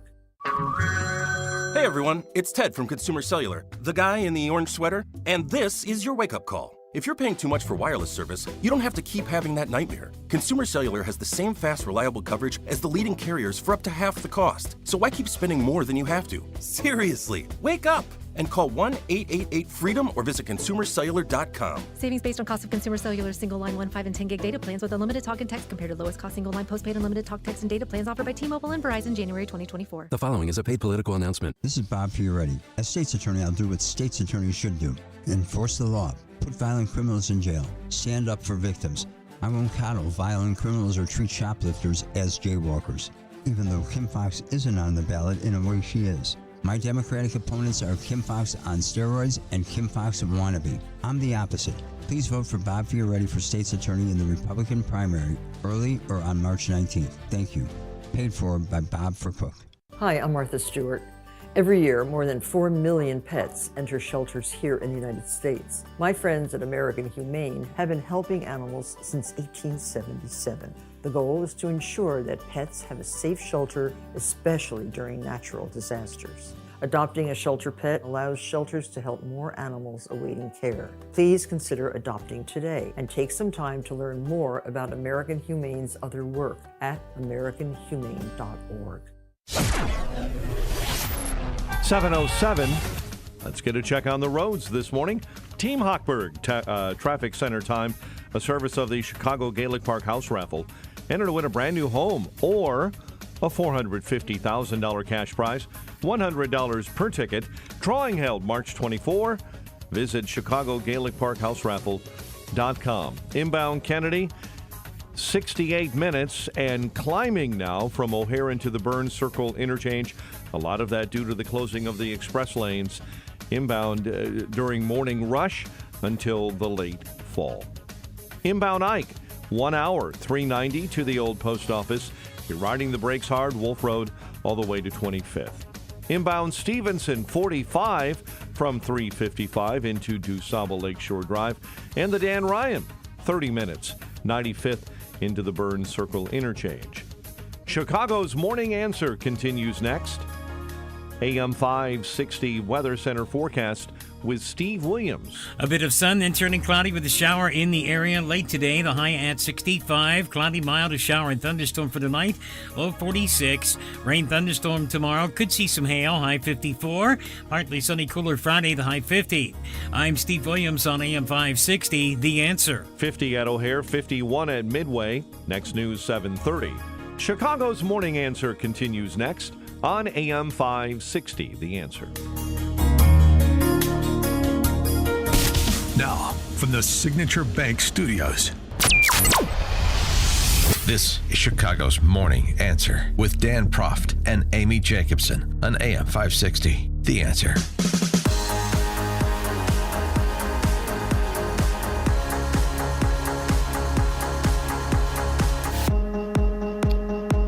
Top of the morning, Dan and Amy. For all the accusations that were leveled in the direction of Special Counsel Robert Hur yesterday before the House Judiciary Committee hearing, both veiled and not so veiled, of political hackery by the likes of Eric Swalwell and Adam Schiff, technically an officer of the court in Schiff's case. Amazing that he was in the context of his, I get Sisyphean Senate race, but nonetheless, it's worth it. Can't see him being a senator. It's not right. And Cori Bush, just to give you a little flavor of it before we hear from Special Counsel Robert Hur discussing the details of his 350-page report in which he recommended against charging Joe Biden for mishandling of classified information because essentially, while there was inculpatory evidence against him, he didn't believe he could get a jury to convict him, and so this is why he recommended against. But just to give you a sense of what you're dealing with as Democrats run damage control for the contents of this report that put Biden, in his own words, in less than a favorable light when it comes to, I don't know, sapience for sure, sentience even is in doubt. Cori Bush, she's the one with the multi-$100,000 security detail out of St. Louis, newly minted member of the Socialist Spice Girls. We'll see how long she stays. This is how she used a portion of her time yesterday. That the potential mishandling of classified information is a serious issue, and I believe it was appropriate for the Attorney General to appoint both special counsels in the Biden and Trump cases. As my colleagues have pointed out, President Biden fully complied with the investigation conducted by Special Counsel Hur, who did not find evidence sufficient to warrant criminal charges. Despite this outcome, Republicans have used the special counsel's report to further their longstanding efforts to re-elect the former white supremacist in chief, Donald Trump. God, shame. I mean, serious person. Yeah. These are serious people. She started talking. It was like, wow, wow, wow, wow. Adam Schiff in particular, since he's supposed to be the prosecutorial superstar in that group. He did such a bang-up job during the Russian collusion investigation where he was forever on CNN and MSNBC talking about a forthcoming smoking gun that was never produced. This is his exchange with Robert Hur over, who is essentially playing politics here. But you chose a general pejorative reference to the president. You understood when you made that decision, didn't you, Mr. Hur, that you would ignite a political firestorm with that language, didn't you? Congressman, politics played no part whatsoever in my investigative steps. But you understood nevertheless, didn't you, Mr. Hur? You cannot tell me you're so naive as to think your words would not have created a political firestorm. You understood that, didn't you, when you wrote those words, when you decided to include those words, when you decided to go beyond specific references to documents? You understood how they would be manipulated by my colleagues here on the GOP side of the aisle and by President Trump. You understood that, did you not? Congressman, what I understood is the regulations that govern my conduct as special counsel. And those regulations required me to write a confidential report for the Attorney General, which you knew would not be confidential. My decision, and that is what I did, Congressman. I followed the rules. You knew it would not be confidential. I followed them. Yes, Congressman, what you are suggesting is that I shape, sanitize, omit portions of my reasoning and explanation to the Attorney General for political reasons. No, I suggest that you not shape your report for political reasons, which is what you did. That did not happen, Congressman. That did not happen.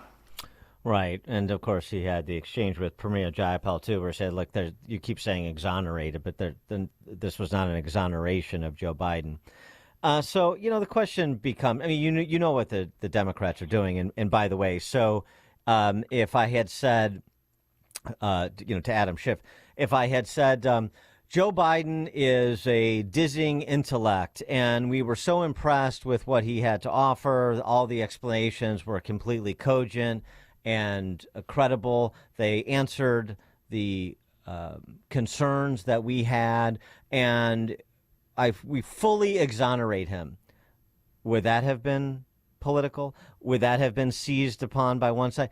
Of course, going in as a special counsel, no matter what you do, it's going to be seized on by politicians of both sides. So the idea that this is, you knew it was going to be released. Well, Merrick Garland had indicated he was going to release at least some portion of it, so everybody knew, and obviously it was going to happen. But there's always going to be self-interested interpretations and assessments of a special counsel's report, just like there was for Mueller. But that wasn't political at all. And there was no concern about politics. And there was no concern about how it would be seized upon by this group or that group to advance their particular point of view. I mean, he's such a disingenuous hack, Adam Schiff. He's just not very good. I mean, I can at least appreciate somebody who is talented at practicing the dark arts of law and arguing things they know not to be true. But Schiff isn't even good at it. I mean, I guess he's good enough to convince California voters, but in any sort of absolute standard, it's pretty feeble, I thought. Anyway, for more on this, let's get a much more impressive legal mind than mine into the conversation, and that would lead us to Professor Richard Epstein, James Parker Hall, Distinguished Service Professor, Emeritus of Law, Senior Lecturer at the University of Chicago. Professor Epstein, thanks for joining us again. Appreciate it. It's very nice to be here and to listen to you, Vince. I like it. Yes, thank you. I had to get that off my chest, and I'll turn the floor over to you. But I mean, your assessment of Robert Hur's reasoning. And if you want to get into his testimony to support that reasoning, please do. Yeah, look, the first thing I want to say is when you listen to Schiff and Cori Bush and everybody else, nobody asked the question of whether it was true or false. All they wanted to know was whether or not this thing has some political implications, and everybody knows that it does. He gave something to everybody in that sense, but I think the most important thing that came out is that Hur was an honest public servant being derided for doing what he was supposed to do. I mean, anybody who watches Joe Biden dotter across the stage and understand that he could barely talk even if he had the teleprompter in front of him, and knows that he's about my age, but he's a hell of a lot more exhausted than I am. And never in my wildest dream would I want to assume a political position that requires you to work 24/7. With the entire fate of the nation resting upon your shoulders. And so what it is just an effort to bully this guy. And Schiff has always been a bully. Everything he's ever said has been wrong with respect to these various explanations. And remember, he was the man, as you pointed out, who made all of these really stirring claims about deep revelations of the corruption in the Trump administration, was never able to back any of them up. And in fact, what happened is, I always ask the following question: who's got the bigger mouth, Joe Biden or Donald Trump? Well, it's going to be Donald Trump by a mile. Who's made more illicit indictments, and who's been the victim of more of these things? Well, the Democrats have constantly gone on this warfare, and as best I can tell, Trump has never indicted anybody based upon the kind of political statements that come out of his mouth. And so it's really a very, very odd situation that you hear on the Democratic side and from the American Bar Association, which has become a completely useless organization, that we really are worried about threats to democracy. But they always assume it's the venting of Donald Trump, and they never assume that it's the rather insidious indictments and prosecutions of Joe Biden. And so there's a real disconnect there. If I could give Donald Trump one piece of advice, it would be shut up and don't insult people gratuitously. But I mean, let's put it, those are not capital offenses. On the other hand, bringing false prosecutions against him, as they've done in case after case against Trump, is really, I think, a political scandal. And to sort of have the mantle of being only the defender of the rule of law and the sanctity of democracy is a kind of gross hypocrisy, which is done. I mean, Cori Bush is mindless in everything she says and she believes. Everybody's a white supremacist because the white supremacist is defined as somebody who disagrees with her. And I would certainly put me in that category, and I dare say I would put both you and Amy in that category. Absolutely. Yeah. And so what happens is it's the debasing of language in political debate, which is most discerning on both sides. And it's once you put that in there, people who are not experts in policy find it very hard to get through the policy issues that are behind the debates to figure out who's right and wrong, so that the public discourse suffers by all of these kind of rambunctious outbursts on both sides of the political aisle. We are in a state of polarization worse than I've ever seen. I blame Trump for much of the silliness and the rhetoric, but in terms of the conduct, nobody beats the Democrats for playing the game of warfare, as we now, lawfare, L-A-W-F-A-R-E, which has become a popular term to explaining how it is that legal doctrines and legal prosecutions have been harnessed for political reasons. Well, I wanted to ask you, I kept hearing yesterday that, President Biden, he cooperated with authorities. No warrant was needed. He let them search their house. But if you murder somebody and you lead police to the body, that doesn't mean that you didn't commit the murder. Well, the correct way to say it is all that evidence would come in by way of mitigation. It would not come in by way of denial of a particular crime. But if you look at the actus reus, what it is there is what they did is he basically took doctors out knowing that they were protected and they're not supposed to be in his thing, shared them perhaps with people who have no security clearances. That's wrong. There's a second offense that happens, which is you could kind of conceal this and obstruct justice, which is what Donald Trump may have done in Mar-a-Lago and so forth. But the fact that he didn't commit the second offense doesn't mean that he didn't commit the first offense. And so the question is how you punish all this stuff. It's a crime. There's no question that he did it. And if he had been some ordinary Joe, somebody not named Hillary Clinton, he would have been really cashiered in a very, very heavy way. And so what it is they're saying our case is different from your case, but what they couldn't say is our case is not criminal. All they could say is it's less criminal, maybe, than the other fellow's case. Less criminal, right, yeah. Less criminal. I mean, the idea that both these people are running for president now, the Mar-a-Lago charge is a valid charge, as best I can tell, with respect to violation. But there, it's the kind of the equal protection notions that hit you. Hillary Clinton did a hell of a lot worse, and she did it in real time. Donald Trump waived some documents in front of other people, which were probably out of date in any event, whereas she, in real time, was being probably hacked by everybody in the United States, to be honest, with respect to the rickety server that she built in her own house. And they managed to let her walk. And so that's going to be what the issue is equal justice. People understand the technicalities of mens rea in criminal cases are somewhat difficult. It's perfectly clear, for example, that James Comey didn't understand them when he started to comment on that.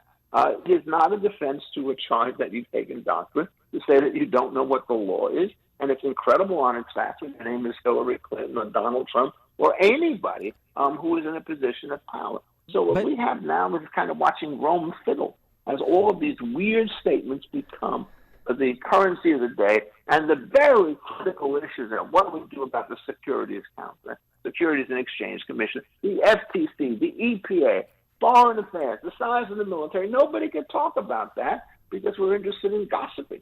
And I think that this is a real tragedy in the United States, and this hearing is an illustration of how far things have gone. Poor Mr. Hur is a faithful public servant as far as I can do, so I give him a round of applause. Well, I'm impressed with her too. I don't think he's a political hack, and I don't think he's anybody's toady. I think that came across. However, that's not the same thing as agreeing with his ultimate judgment call. And based on what you just said there too, the equal protection considerations, combined with he conceded in there's a report that Biden's biographer destroyed evidence. And he said, well, he destroyed the recordings, but we had a transcript. Well, as the exchange between him and Gates went, well, he only destroyed some evidence. So is that if you only destroy some evidence, it's not the same obstruction crime if you destroy all the evidence? So one, he probably should have recommended charges against the biographer. And then two, he probably should have recommended charges against the big guy is the judgment call, particularly as you add that equal protection context that includes both Hillary and Trump, don't you think? Yeah, I think it's certainly plausible that it could have done that. The problem that he had, he said, is he thought that this guy was such a doddering fool that he would never be able to get a conviction against him. And so if you actually look at the charge that is given to him, it's not to decide whether or not there's just guilt or innocence. And what you said is pretty correct. He was guilty of serious offense, as was everybody who was working with him with classified information when they didn't have a clearance. But the question of whether or not you can get a conviction is part of the recommendation required to do so. So that's why you got into the second half. I don't think he said he wasn't guilty. He said, I can't get a conviction, which is not quite the same thing. So, I mean, look, it's a very hard call. And remember this, the buck stops not with him. It stops with Merrick Garland. And the question is, would Garland say, I think this is sufficiently for them to prosecute? Well, that's a joke because you get Mr. Weiss back again and you can have a slow road to nothing. I think what he should do is get Jack Smith properly appointed and then him bring against Biden. I don't know what I would do if I were a prosecutor. But the single most uncharted waters in criminal law is nobody's figured out how to have a rule of law campaign, which allows you in a sensible fashion to cabin in prosecutorial discretion.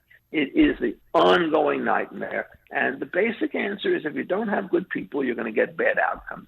Nobody's been able to figure out a management technique that stops rogue people, particularly at the top. Prosecutorial discretion, you got Alvin Bragg, right, as a role model. Letitia James is a role model. I mean, did they do anything that's illegal as opposed to something that's just downright stupid? Well, you're not going to be able to get them removed from office on the ground that they brought these prosecutions. So it's an open wound, and I think Hur was just trying to be honest. And it's a report.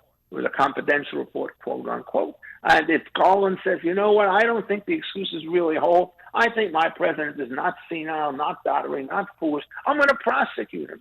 Well, I'm not even sure you can do that. I mean, there's a big debate on both cases, on both sides, as to whether or not you have a sitting president. He can be prosecuted for some particular kind of crime, either in or out of office, if you haven't gone through an impeachment trial first. I mean, it's actually a very, very hard case. Well, that's the immunity claim that Trump has made that's now in the hands of the Supreme Court. And what's your assessment of where the high court comes down on that? Well, I think I don't think they're going to accept this because what's happened is everybody below has gone the other way on this. It's a closer case than they allowed. So my guess is that what will happen is the generalized immunity will not apply, particularly he wasn't president, for all the acts that he was charged with. He was certainly president on January 6th for the last 14 days.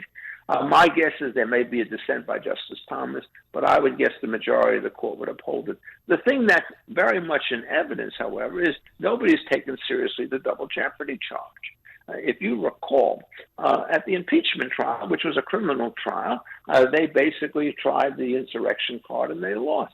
You read the Jack Smith indictment of Trump, and it's Mickey Mouse stuff that they're talking about, all of the edges, defrauding somebody and so forth, and obstruction. These are minor charges, and they're also included in the insurrection charge. Because you have to do something in order to commit insurrection. If you don't block anything and you don't defraud anybody, and all you do is watch television, that's not an insurrection. So I think, in fact, this is precluded it's precluded for a second case. Judge Chutkan didn't give it the time of mind, but I thought she was just plain wrong on that particular issue. And what's happened is nobody seems to take it seriously, including the Wall Street Journal, which dismissed this as a one-wolf sentence. But double jeopardy essentially applies to any second prosecution related to an offense committed by somebody in the same branch of government. So double jeopardy applies. If the military brings an axe on somebody, you can't have a single court. If an impeachment does it, it's exactly the same way. Double jeopardy does not protect you against a state prosecution under the law. So then the question is, what's an offense?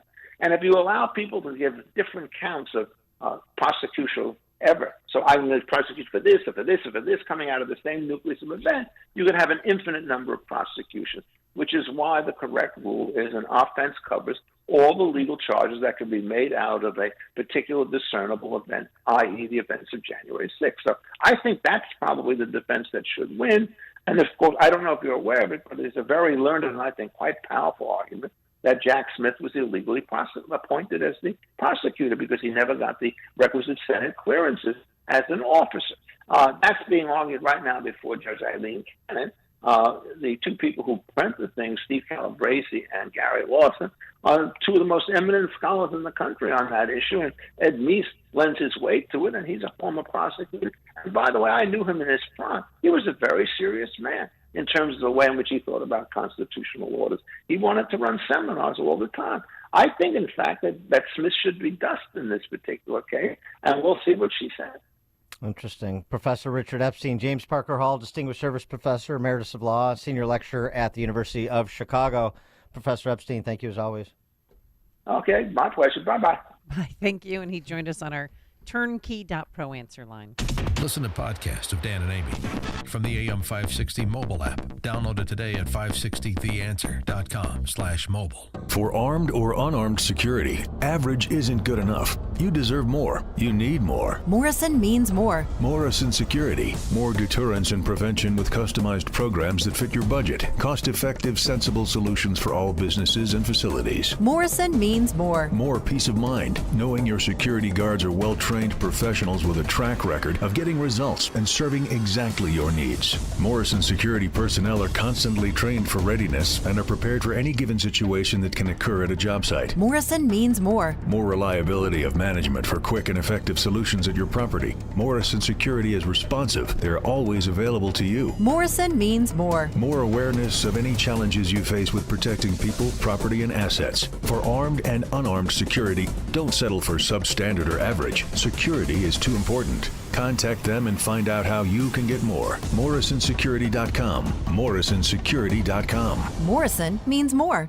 The IRS is the most powerful collection agency on earth, and if you owe back taxes, the news isn't good. The IRS is raising the interest rate it charges on unpaid taxes, and further rate hikes are expected. Most people don't know it, but the IRS adds interest charges to your tax debts daily. So if you owe the IRS today, you'll owe even more tomorrow. And it doesn't stop until you get right with the IRS. The good news is getting right can start with one phone call to Optima Tax Relief, America's #1 tax relief firm. Optima's tax professionals specialize in the Fresh Start Initiative, a powerful IRS program that can save you thousands if you qualify. In fact, the experts at Optima have resolved over $1 billion in tax debt for their clients. Call now for a free consultation. Call 800-965-1433. 800-965-1433. 800-965-1433.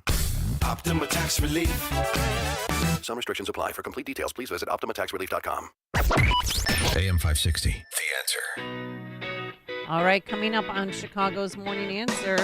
We'll talk inflation and Biden the capitalist, as he alleged again at the State of the Union address last week. Steve Moore, economist, GovZilla author, joins us 7:37. And it's been 4 years since COVID was declared a national emergency, and Bill Gates is trying to walk back something. And I'm very upset about it. But now let's head into the newsroom. Here's Mike Scott. 50 degrees, a little sunshine to start your day, and a rematch for the White House in 2024. Most importantly, we now have to go into victory because our country's in serious trouble. We have millions and millions of people flowing in. We have no respect on the world stage. What we say doesn't mean a thing anymore. And to have that happen is unthinkable. President Biden and that former President Donald Trump each clinching their respective parties' nominations Tuesday, setting up a rematch of the 2020 election. Special counsel tasked with investigating President Biden's handling of classified materials is defending his report and decision to comment on Biden's memory. We did not, however, identify evidence that rose to the level of proof beyond a reasonable doubt.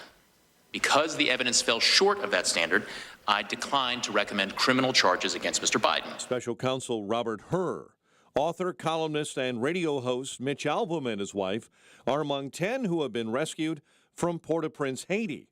The group from Michigan was at Albom's Have Faith Haitian Orphanage. Their rescue coordinated by Republican Congresswoman Lisa McClain. A small Japanese rocket exploded shortly after launch earlier today, leaving flames and debris near the launch pad. The rocket made by Japan's Space One was an effort to become the first Japanese company to put a satellite in orbit. Police are on the lookout for 2 suspects in a deadly shooting on the south side. It happened around 3:20 yesterday afternoon in the Greater Grand Crossing neighborhood. Also in the Roseland neighborhood, a 15-year-old girl and a 24-year-old man were found shot along the 200 block of West 109th Place. Also a shooting on a CTA bus left a man wielding a knife dead in West Humboldt Park. Also last night, a car slammed into a storefront located on the Mag Mile after a multi-vehicle crash around 11:30 Tuesday night. 3 new cases of measles are confirmed at a poorly run Chicago migrant shelter. Total number of cases at the Pilsen shelter is now 8. The CDC's Chief Medical Officer is Dr. Manisha Patel. CDC has provided vaccines for the response as they need, and technical support, laboratory support as well. Still, the Cook County Department of Public Health tracking dozens who were potentially exposed to the virus. Philip Kurashev scored twice, adding 2 helpers. Blackhawks 7-2 winners over Anaheim last night. The Bulls visit the Pacers in Indy. Spring baseball, Cubs come through clutch in a 6-5 spring training win over Milwaukee. Patrick Wisdom, a walk-off home run. White Sox slam 5 home runs in a 14-1 spring training rout of Cincinnati. The news, a service of Fox Valley Coins. No waiting, no problems, no charge for in-store verbal appraisals. Bring your gold or silver in today.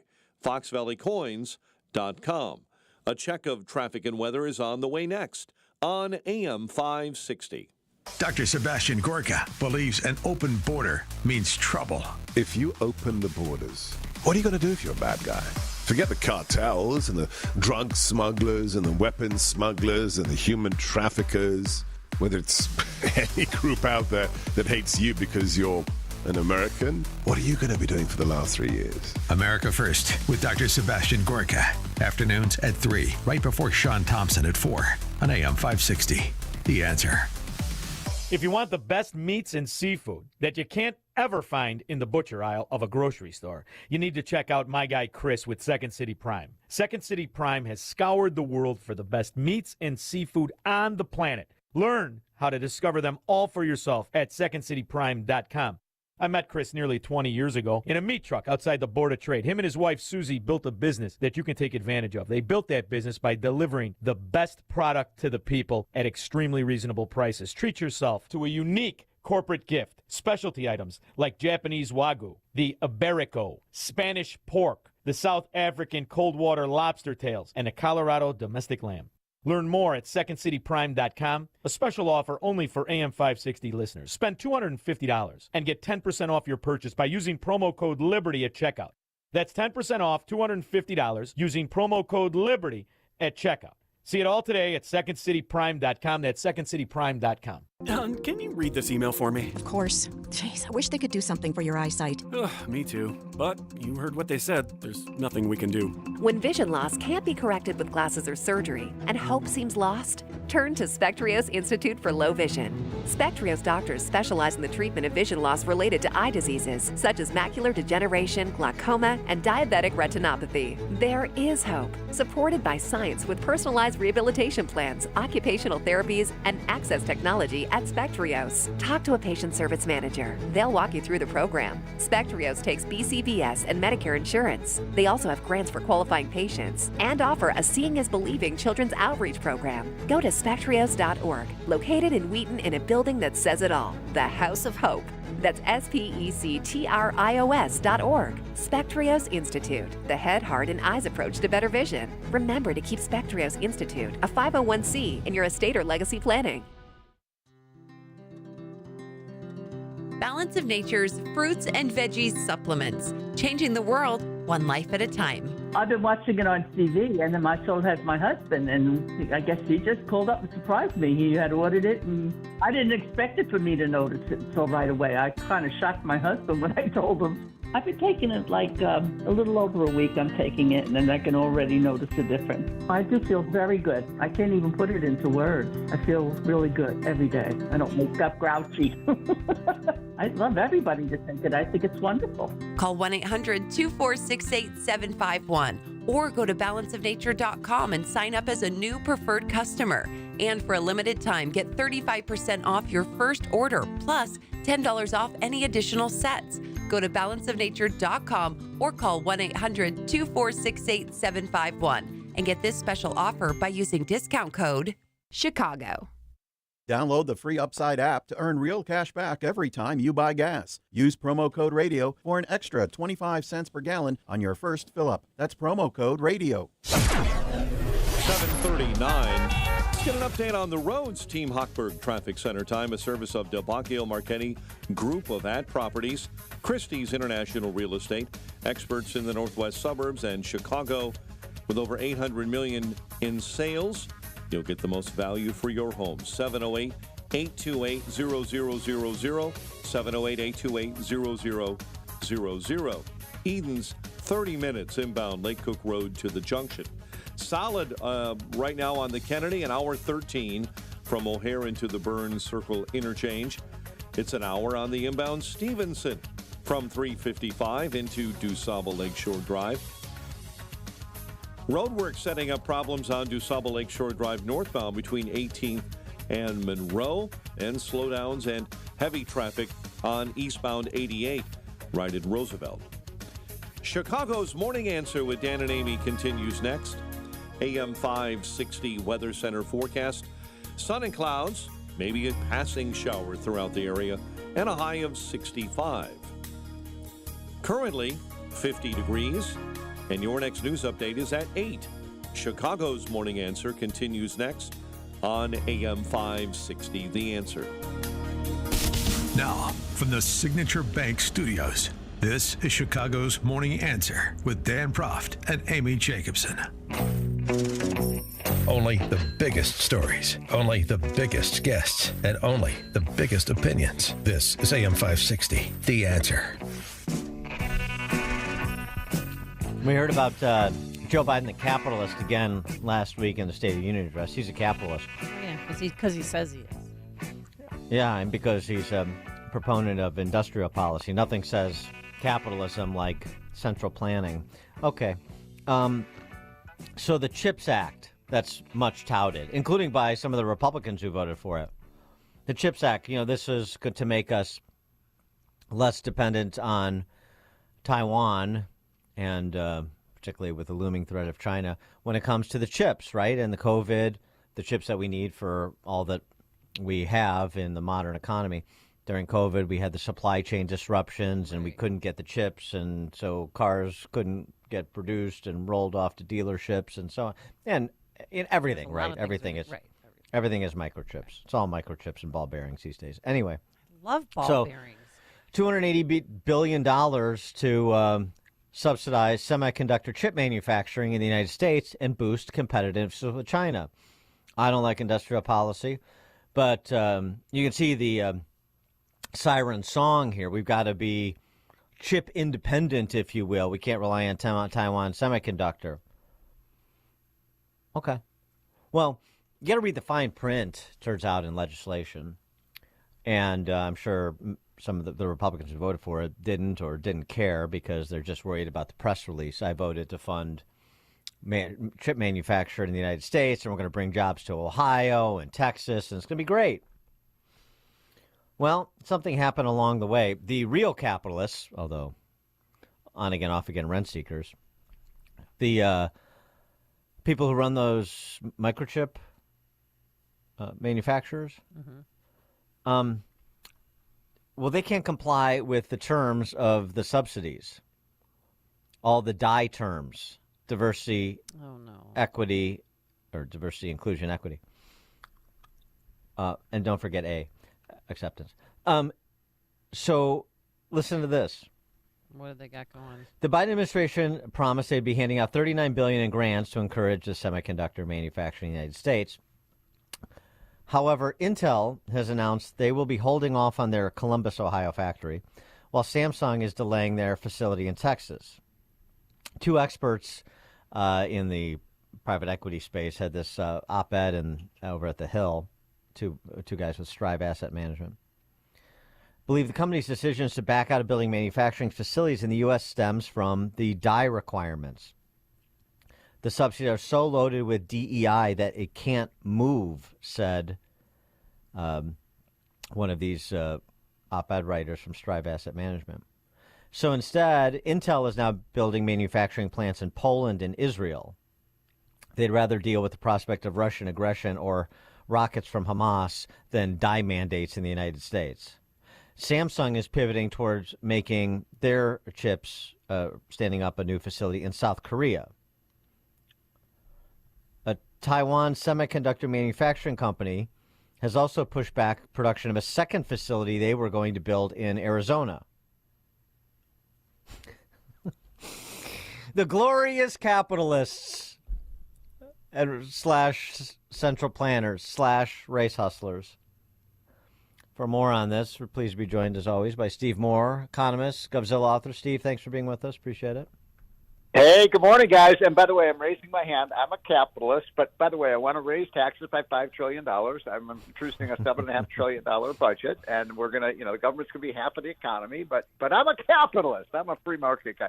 That example that you just cited about the ridiculous, preposterous hundreds of billions of dollars of subsidies to the chip manufacturers, we should have learned by now that if you really want to destroy an industry, have the government subsidize it.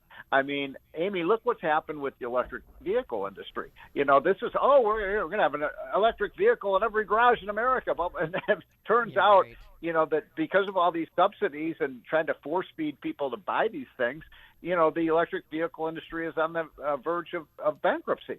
Same thing with what has happened over the last 30 years with solar energy and wind energy. They're nowhere. They account for, a tiny fraction of our energy, despite the fact that we keep throwing money at them. And now you're seeing the same thing with the chips manufacturers. They can't comply with all the regulations, and it's amazing. Despite the government's dangling all these billions of dollars in front of them, they say, no, thank you. We can't do it because you know what? We don't have enough LGBTQ people on our payroll. We don't have enough women on our payroll. We don't have enough Hispanics, this group, that group. We don't have enough short people on our, this is craziness. And most of that, the only good news about this story, Dan, is maybe the government's not going to be able to spend all that money because nobody wants it. Well, yeah. Of course, the only bad news to that good news is that they'll find somewhere else to waste it. It's not like they're giving it back. Yeah.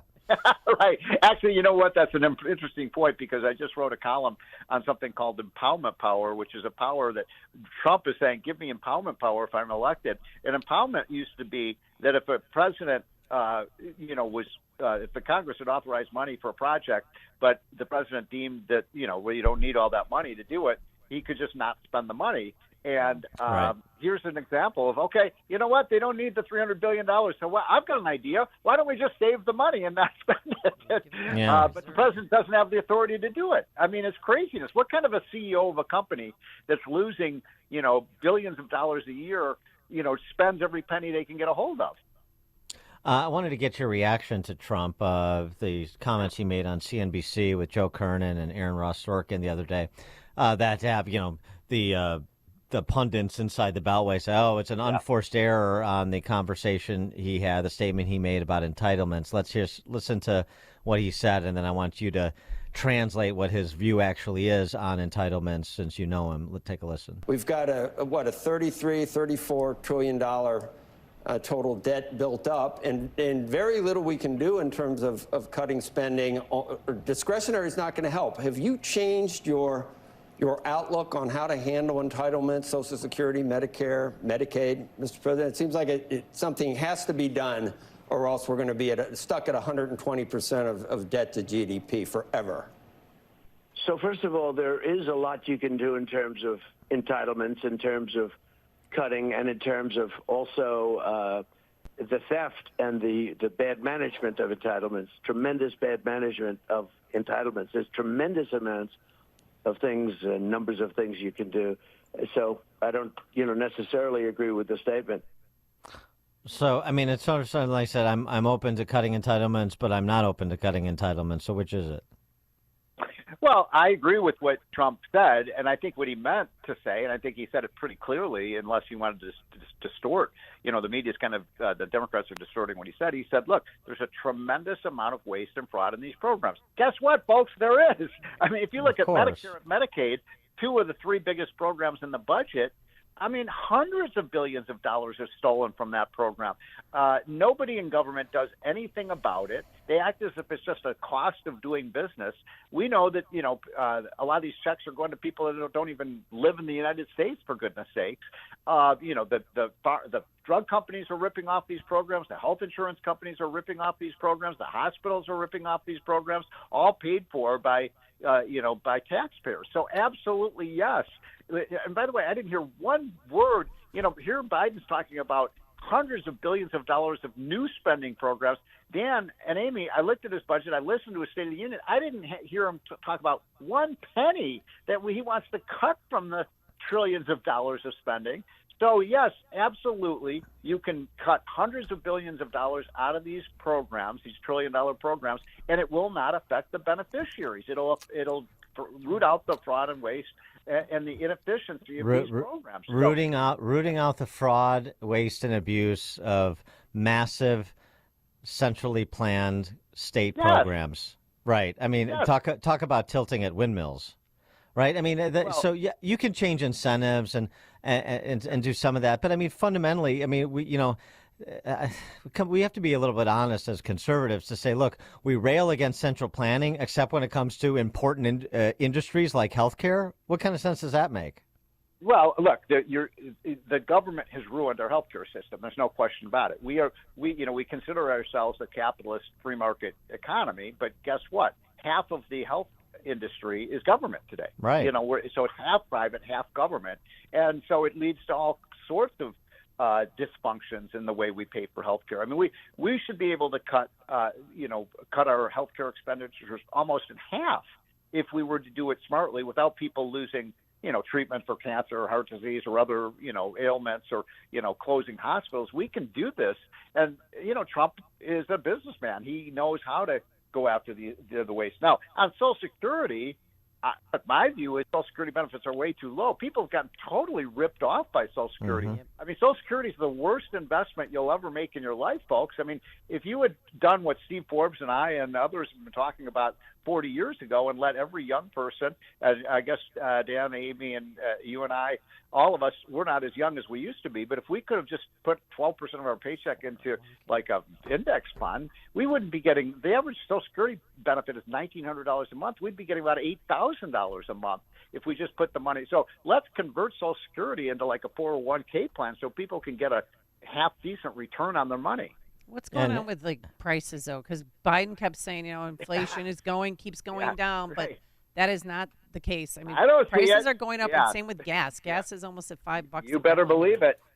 Yeah, you're so right about that, Amy. And I laugh when all these finally we're turning the corner on inflation. No, we're not. I mean, yeah, it is true that we had 9.1% inflation in 2022, but we're still running. The latest report has us on if we keep this trend up, we're going to have 5% inflation. That's a lousy number, and it means that people just can't afford to buy things. Their groceries, their gas. Look at mortgage payments, by the way. The average mortgage payment today per month is $1,100 on a new home $1,100 a month higher than it was when Trump was president because of the higher mortgage rates. And Biden says, oh, well, that's okay. I'm going to give you, did you see this, Dan? We're going to give you $5,000, a check from the government if you buy a new house. Well, guess what? My payments are, $10,000 a year higher. I mean, and by the way, the reason that the mortgage payments are so much higher now is because inflation is so high, interest rates are higher, and so he wants to even spend more money, which is going to make the problem worse. You got to spend money. You got to keep spending money to prevent from going bankrupt. That's his famous formulation, and he means it. And he needs to keep spending money to buy back voters too, which is what he's trying to do. Well, the thing is, I want to go back to what Amy was saying because, you are so right. And when I go to the grocery store or people see me at the gas pump and stuff, people get so angry at me because I only recite the official numbers, but people say, what are you talking about? The inflation. Look, the prices of food are up 23%. The price of gasoline is up 40%. Mortgage payments have almost doubled. And the government's telling us inflation's 4%?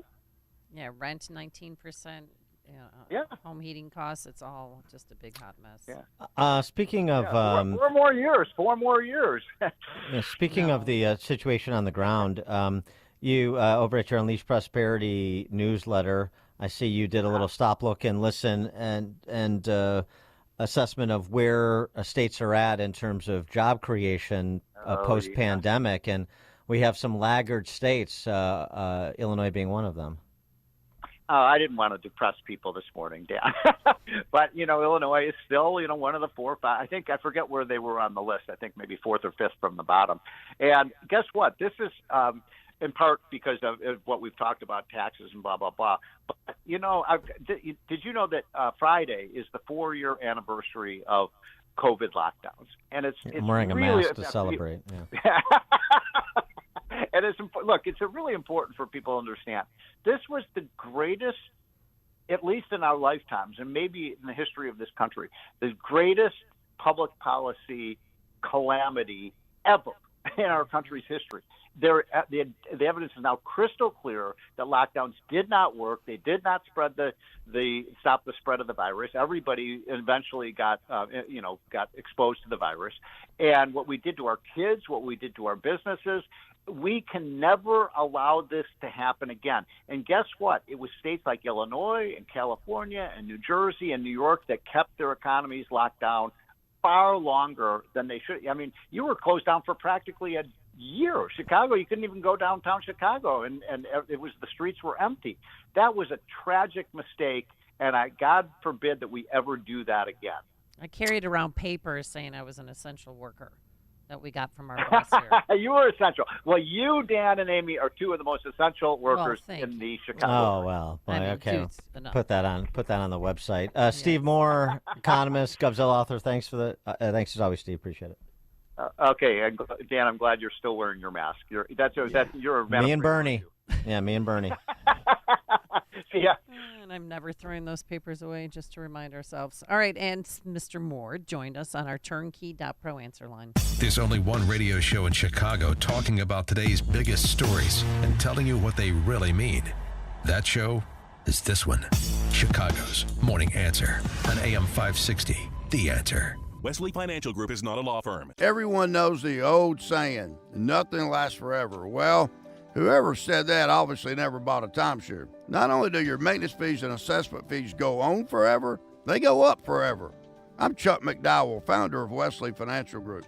Over 10 years ago, I was a timeshare salesman. But once I saw the dark side of the business, I quit. I started helping folks get out of their timeshares. Since then, we've helped over 30,000 families by getting them out of bad timeshares. If your timeshare agreement goes on forever, if you were told timeshares are a great investment, or your maintenance fees will never go up, you have questions, we have the answers. Give us a call. I guarantee if we take you as a client, we'll get you out of your timeshare or you'll pay nothing. Call Wesley now for your free information kit. 800-839-8484. That's 800-839-8484. 800-839-8484. You know, pro athletes take excellent care of themselves because that's their business and they have to stay in shape. So when they get injured, guess what a lot of them have been doing? They haven't been going under the knife. They've been going to QC Kinetics. Pro athletes, right, doing this for decades. But now this life-changing treatment is available for you. So call QC Kinetics now. It's the nation's leader in regenerative medicine.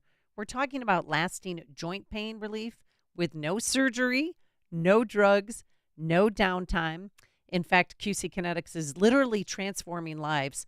Their advanced treatments harness your own body's ability to restore and repair damaged joint tissue. No pain pills, no risky surgery, all natural solution, no downtime. QC Kinetics has tens of thousands of satisfied patients who've reclaimed their mobility. So take action now so you can live your best life this spring and summer. Golf again, play pickleball, move. It's a great use of your tax refund check, by the way. So call QC Kinetics for a free consultation. They'll walk you through the process. They have several locations in the Chicagoland area, so they make it easy on you.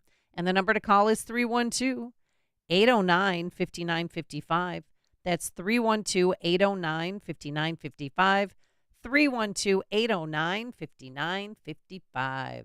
Listen up. Do you or a family member or friend have an outstanding student loan and don't know where to turn or how much you're required to pay? The rules around student loan forgiveness have never been as complex as they are right now. The wrong decision could cost you and your family tens of thousands of dollars in unnecessary loan payments. Attorney Ray Kaplan at Kaplan Law Firm is here to help you make the right decision. And they recently saved a radio listener over $145,000. Kaplan Law knows the rules, knows the laws, knows the regulations and loopholes inside out. Don't pay another cent until you've consulted with attorney Ray Kaplan. Call today to schedule a phone or in-person consultation. Call Kaplan Law Firm at 312-294-8989. That's 312-294-8989. Or visit financialrelief.com and click on Contact. Financialrelief.com, click on Contact. Kaplan Law Firm, 25 East Washington Street in Chicago. AM 560, The Answer. All right, coming up on Chicago's Morning Answer. The school district in Ottawa where you don't have to graduate at 8:08. But now let's head into the newsroom. Here's Mike Scott. 2 men shot and killed while driving through the Greater Grand Crossing neighborhood. One charged in a violent group robbery in Jefferson Park. Measles cases on the increase at a Pilsen shelter. A man who shot an off-duty Oak Lawn police officer has been charged. Blackhawks beat the Ducks. Bulls take on the Pacers tonight. WIND Chicago News Time, 8 o'clock. Will the House be antisocial? I'm Dave Anthony, Fox News. There is a vote this morning on a bill that could lead to a ban on TikTok. We want TikTok to continue to operate. We just don't want the CCP to have its claws in it. Democratic Congressman Raja Krishnamurthy tells Fox those Chinese claws are a national security threat. Surveillance of TikTok users, manipulation of content. The social media app CEO has been on Capitol Hill this week, meeting with folks, trying to quell fears, so it shows they are definitely worried. Fox Business Network's Kelly O'Grady says the bill passed unanimously last week in a subcommittee, and it would allow the president to classify the app as a national security threat if under control of an adversarial country. So in that case, the app would be banned unless it cut ties with that country within 165 days. President Biden has said he would sign the bill, but former President Trump worries a ban will only help Facebook, which he calls the true enemy. Now, those two are on a collision course in November after winning enough delegates in yesterday's primary to become presumptive nominees. This was a great day of victory. Last week was something very special, Super Tuesday. But now we have to get back to work because we have the worst president in the history of our country. The former president on Truth Social, Biden campaign co-chair Mitch Landrieu tells CNN. You got a guy that wakes up, Joe Biden, every day fighting for the people of America, trying to include people, trying to think about the future. Donald Trump's thinking about the past. He's thinking about revenge. Robert F. Kennedy Jr., who's running as an independent, is considering as his vice presidential running mate NFL quarterback Aaron Rodgers, or maybe pro wrestler and ex-Minnesota Governor Jesse Ventura. Russian leader Vladimir Putin has issued another nuclear warning. In an interview today, Putin said his country is technically ready for nuclear war if there was an existential threat to Russia. Weapons, he said, exist in order to be used. There has been fear that Russia could use tactical nuclear weapons in Ukraine. That's Fox's Greg Palcott. The U.S. is sending more military aid to Ukraine, $300 million in weapons and ammo. America's listening to Fox News. 50 degrees in Chicago. It's 8:02 on AM 560. The Answer. Good morning. I'm Mike Scott.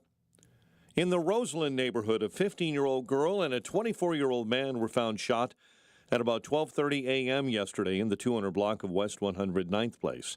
Also, a shooting on a CTA bus left a man wielding a knife dead. That happened in the West Humboldt Park neighborhood. All told, 10 have been shot, 5 fatally, according to Chicago police. 3 new cases of measles are confirmed at a Chicago migrant shelter. Total number of cases at the Pilsen shelter is now 8.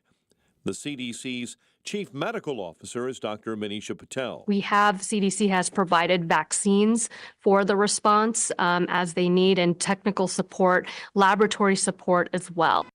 Still, Cook County Department of Public Health officials are tracking dozens of people who were potentially exposed to the virus. A man from Florida is facing charges in the shooting of an off-duty Oak Lawn police officer, a sergeant. It happened Monday afternoon as that officer was working a private security job at a local trucking company. Now 35-year-old Canberra Lee is charged with attempted murder. The police officer is recovering after being hit by several shots. A nurses' strike averted at the University of Chicago Medicine System. A tentative deal has been reached between the union and the health system. A one-day walkout was planned for Thursday. Philip Kurashev scored twice and 2 helpers as well. Blackhawks take down Anaheim 7-2. Bulls take on the Pacers in Indy tonight. Kyle Hendricks starts for the Cubs against Cleveland today, while the Southsiders take on the Brewers. 8:04, time for the AM 560 Business Beat, a service of Signature Bank. Visit signaturebank.bank for all your commercial banking needs. Now, the latest from the Fox Business Network. I'm Liz Clayman, and this is the Fox Business Report. Dollar Tree shares are slumping, down more than 8% after the discount retailer reported a disappointing quarter. It lost money in the period. Though Dollar Tree sales increased, people are spending less at its Family Dollar stores. Amazon and Eli Lilly will work together to deliver new weight loss medications. Amazon Pharmacy will handle some of the home delivery of Lilly's anti-obesity therapy Zepbound and other Lilly medications that are ordered through its direct-to-customer service, Lilly Direct. Lilly was previously only using pharmacy services firm TruePill. Mortgage demand stepped up last week. The Mortgage Bankers Association says the average for a 30-year fixed rate declined to 6.84%. That's your Fox Business Report. I'm Jenny Cosola, invested in you. AM 560 News Time is 8:05. A check of traffic and weather on the way next on AM 560. Women's sports are under attack in America by those with a radical agenda that seeks to erase the differences between men and women in classrooms, on playing fields, and in locker rooms. No one knows this better than All-American swimmer Riley Gaines. See Riley Gaines live in Chicagoland on Friday, March 22nd, presented by Breakthrough Ideas and the Parents Matter Coalition. Get your tickets at 560theanswer.com/tickets. That's 560theanswer.com/tickets. Sponsored by Opum Tax Advocates and attorney Stephen A. Leahy. DC Export is celebrating 50 years. With the vision and hard work of their founders, Dominic and Carol Cacciamiglio, dedication of employees and loyal customers, DC Exports has achieved this milestone. DC Export and Domestic Packing Incorporated was founded in 1974. Beginning in a building not much bigger than a garage, the company now boasts 2 Chicago area facilities and a warehouse in Greenville, South Carolina. They offer nationwide packing, crating, container loading and unloading, as well as warehousing with heavy lift capabilities. To ensure proper handling and packing of your shipments, they provide custom-made boxes, crates, skids, and corrosion control solutions. DC Transport provides transportation services throughout America. From container drayage to super heavy haul loads, they can help you move just about anything. Go to DCExport.com to get a quote on packing, crating, transportation, or trade show services. DCExport.com. That's DCExport.com. Fraudulent tax returns due to identity theft increased by 30% in 2023. If you're in a bind this tax season, LifeLock can help. Their U.S.-based restoration specialists are dedicated to helping solve identity theft issues, and all plans are backed by the $1 Million Protection Package. which means if you lose money because of identity theft, LifeLock will reimburse you up to the limits of your plan. Help protect your information with LifeLock. Go to LifeLock.com and save up to 25% your first year with my name, Clay, as your promo code. Hi, I'm Martha Stewart. Every year, more than 4 million pets enter shelters here in the United States. My friends at American Humane have been helping animals since 1877. The goal is to ensure that pets have a safe shelter, especially during natural disasters. Adopting a shelter pet allows shelters to help more animals awaiting care. Please consider adopting today and take some time to learn more about American Humane's other work at americanhumane.org. Hi, I'm Martha Stewart. Every year, more than 4 million pets enter shelters here in the United States. My friends at American Humane have been helping animals since 1877. The goal is to ensure that pets have a safe shelter, especially during natural disasters. Adopting a shelter pet allows shelters to help more animals awaiting care. Please consider adopting today and take some time to learn more about American Humane's other work at americanhumane.org. Hello, America. It's Ted from Consumer Cellular, the guy in the orange sweater, and this is your wake-up call. If you don't have Consumer Cellular yet, now is the perfect time to switch and save. For a limited time, new customers can get wireless service for as low as $15 a month for your first year. Yep, the same exact nationwide coverage as the leading carriers for $15 a month for an entire year. What are you waiting for? Call 1-888-FREEDOM or visit consumercellular.com and use code RADIO15. See consumercellular.com/firstyear15 for promotional details. 8:08. Let's get an update on the roads. We do that in the Team Hochberg Traffic Center. And we'll start on the Edens Expressway, 30 minutes in from Lake Cook Road into the junction. Kennedy, right now, 90 minutes from O'Hare into the Burns Circle interchange. Delays right now, Foster all the way to Montrose. Delays on the outbound Kennedy between the Burns Circle and the Hubbard Street Tunnel. Eichen, right now it's an hour and 20 minutes from 390 into the old post office. Stevenson checking in at 55 from 355 into DuSable Lakeshore Drive.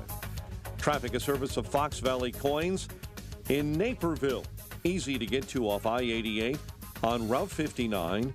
Family-owned integrity since 1981. FoxValleyCoins.com. Chicago's Morning Answer with Dan and Amy continues next. AM 560 Weather Center forecast with Steve Williams. A bit of sun, then turning cloudy with a shower in the area late today. The high at 65. Cloudy, mild, a shower and thunderstorm for tonight. Low 46. Rain, thunderstorm tomorrow. Could see some hail. High 54. Partly sunny, cooler Friday. The high 50. I'm Steve Williams on AM 560. The Answer. 50 right now at O'Hare. Next news 8:30. Chicago's Morning Answer continues next on AM 560. The Answer. Now, from the Signature Bank Studios, this is Chicago's Morning Answer with Dan Proft and Amy Jacobson on AM 560. The Answer.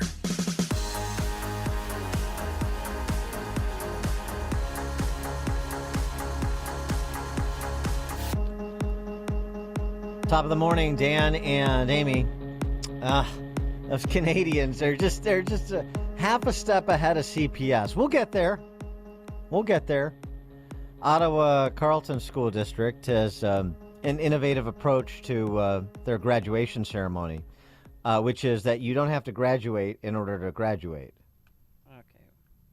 Right? You don't have to graduate to graduate. Let them explain. Katie Griffin is here with details on this. Katie? Well, Graham, the school board says changing graduation to commencement would make things more inclusive, so much so that those who aren't graduating can still participate.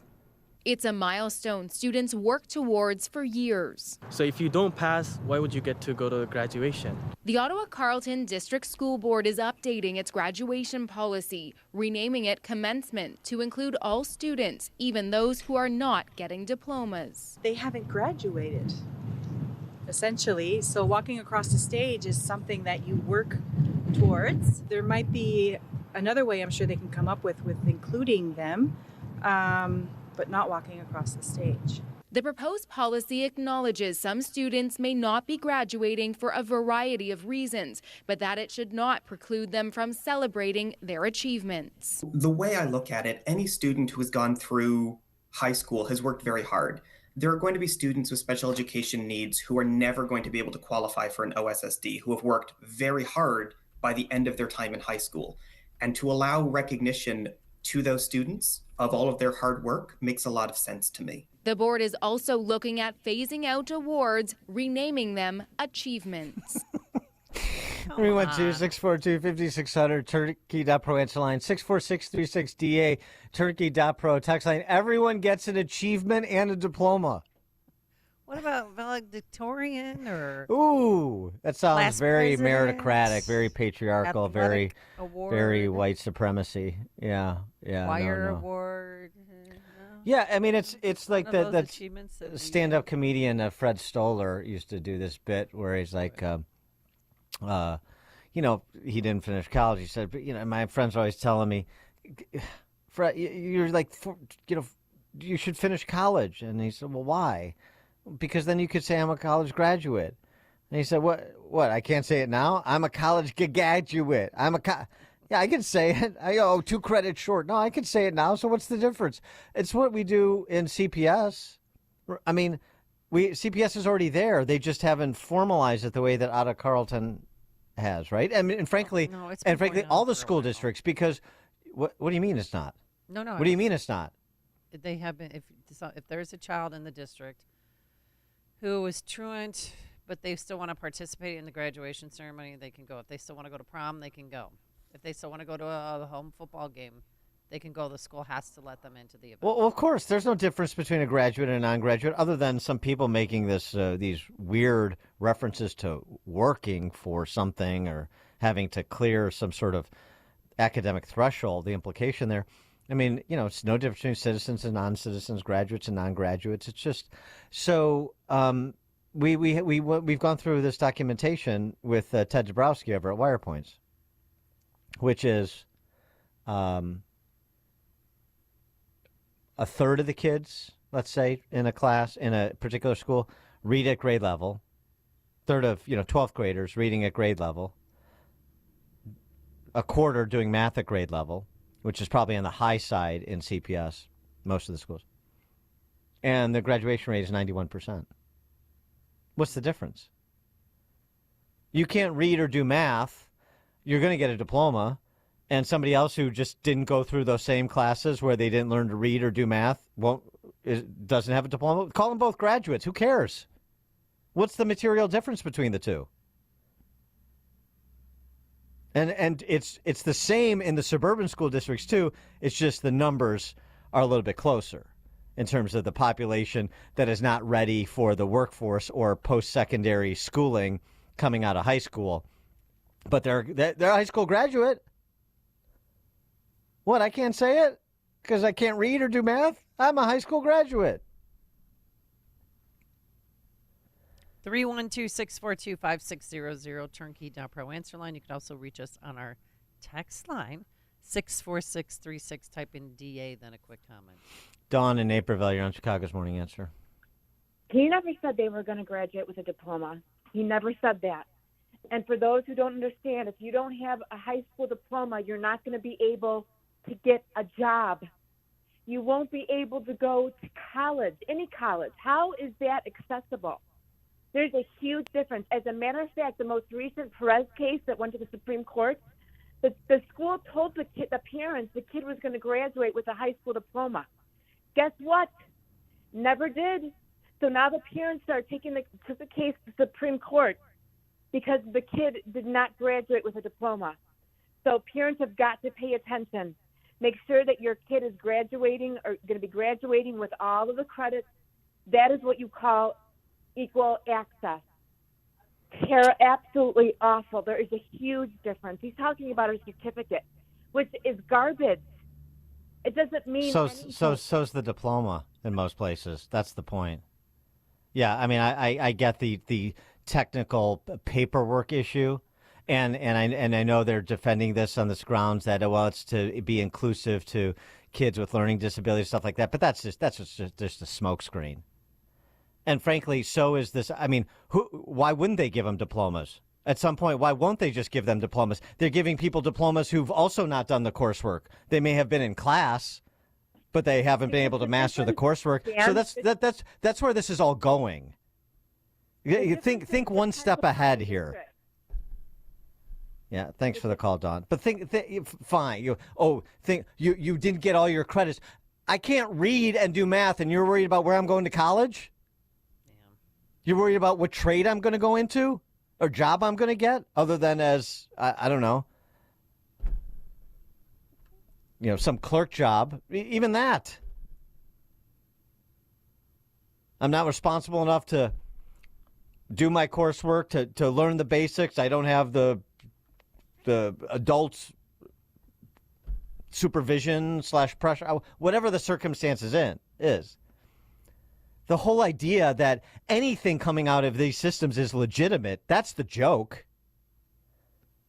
And yeah, there are going to be people, regardless of how DEI-addled and substandard the education is, they're going to go out, these are smart people, and your kids that have, the kind of support / direction at home, they're going to go out and they're going to be engineers and they're going to be biologists. They're going to do great things. They're going to be smart. But they're also going to be part of the managerial class that ends America.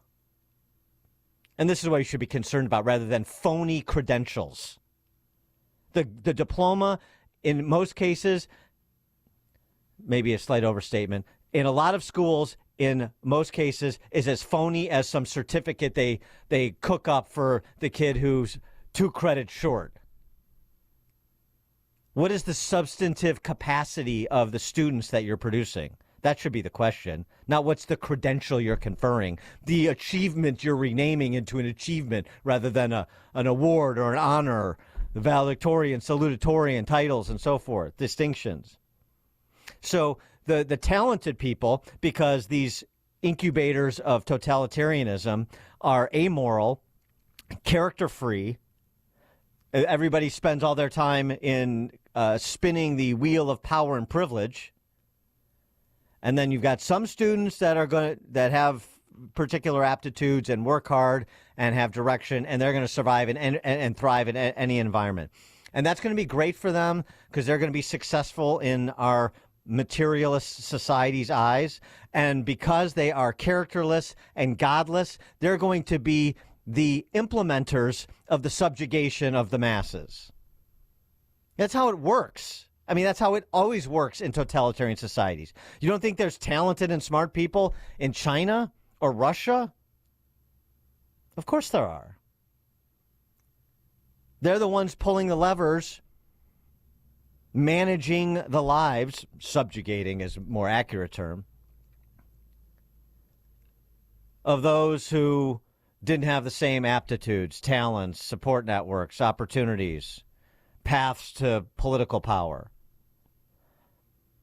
I mean, the world that we're creating now, you don't even bother sending your kid to school. Send them to the Democrat Party and have them start, walking precincts and making connections and doing favors, because that's the path to power and success in this country, the way that this is going.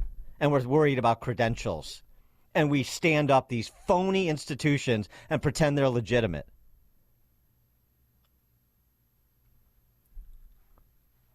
Frank and Palatine.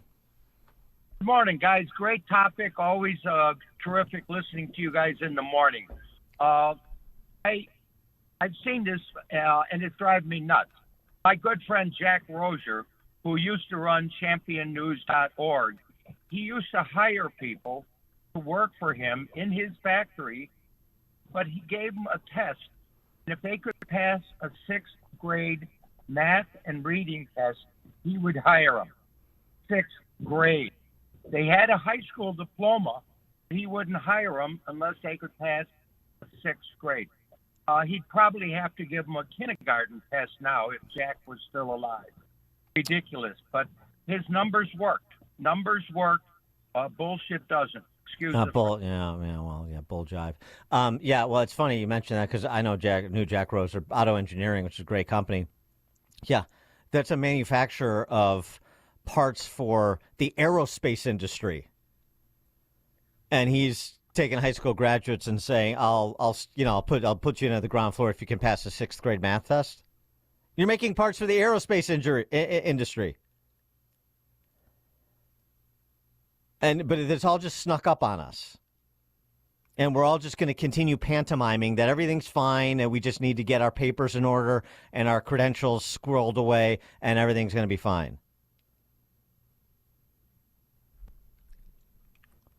Manny, Southside. You know, Dan, you're forgetting to mention that the actual losers on this will be the student that wants to learn. What forces the teacher to teach on this? 100%. Absolutely. The whole system is, I mean, Manny, if I've said this once, I've said it a million times in the last 15 years. The Chicago public school system is a criminal enterprise. It is a conspiracy to defraud children of the opportunity to earn a quality education.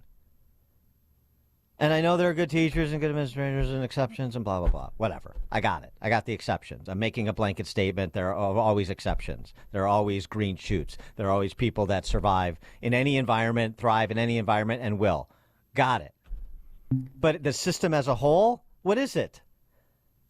Speaking of the numbers, the numbers are so overwhelming, you'd have to be Cam Buckner.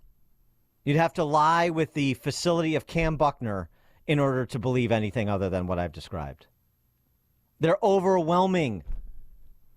And everybody sees it, but they don't see it because as much as we pile on the Chicago Public School System, the same thing is happening to a lesser degree in these bull jive suburban government school systems and a lot of the private schools too, especially the Catholic ones that have given over to the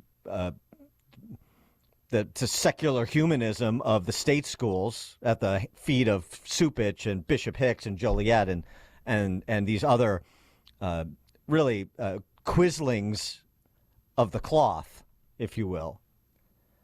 But the same thing's happening, and suburban families turn a blind eye. So I'm not singling out, families in the Chicago public school system. The suburban families are doing it too. These are still great schools. Oh, the Glenbard this and the Naperville that and the Downers this. Totally delusional. Completely delusional. Not even close. And go ahead and pile on the stories of Johnny Smith and Sally Q who went on to do these great things. Of course. And then think about the numbers. Think about the success stories. Think about what people are doing, and think about the mass of numbers rolling through these school districts every 8 years, school systems, every 8 years and 4 years and overall 12 years. And you tell me that America is winning, and most of these kids are winning, and they are being shepherded on a path to greatness. Go ahead and try to make that case. I'd love to hear somebody try and make it. John in Villa Park. Hey, Dan. Yeah, excellent challenge to their stupid stance. But just to make a little light, don't forget, they were all saying they worked hard. Well, Barbara Boxer worked hard. She doesn't want to be called ma'am, right? That was a good. Yeah, classic Zucker Brothers. Yeah. Please call me Senator. I've worked very hard for that title. Karen and Beecher. Oh, good morning. To me, it's kind of like the same old. Everybody is just going to be given a participation ribbon or trophy. Thank you very much for participating and playing. Hate those things. Thanks, Karen. I got Deborah. a great text message. Okay, go ahead. Can't wait for the engineering certificate as opposed to the engineering degree. Yeah. Because you really right. want to mess around in that department. Yeah. Doctors, Does anybody know who's got the engineering certificate around here? We got a problem with the landing gear on our 747. Anybody with an engineering certificate? Deborah in Arlington Heights. Good morning. This is going back a little ways, but I was a kid in the city and I went to Catholic school. And when we moved to the suburbs, my parents switched me to public school. And we had already learned at least a year before the things that I was learning in the public school, and I couldn't believe how much, even as a kid, easier it was. And then with my own kids going to public school in the suburbs, over time I saw how the standards would be lowered, and I would push back on some stuff, and I'm like, you're not teaching them this, you're not teaching them that, like this isn't important. I just couldn't believe like some of the changes that were being made, not for the better. Right. Thanks for the call. Well, I mean, there's been this attack on meritocracy that is the last several generations. You don't think it has an impact? Got another.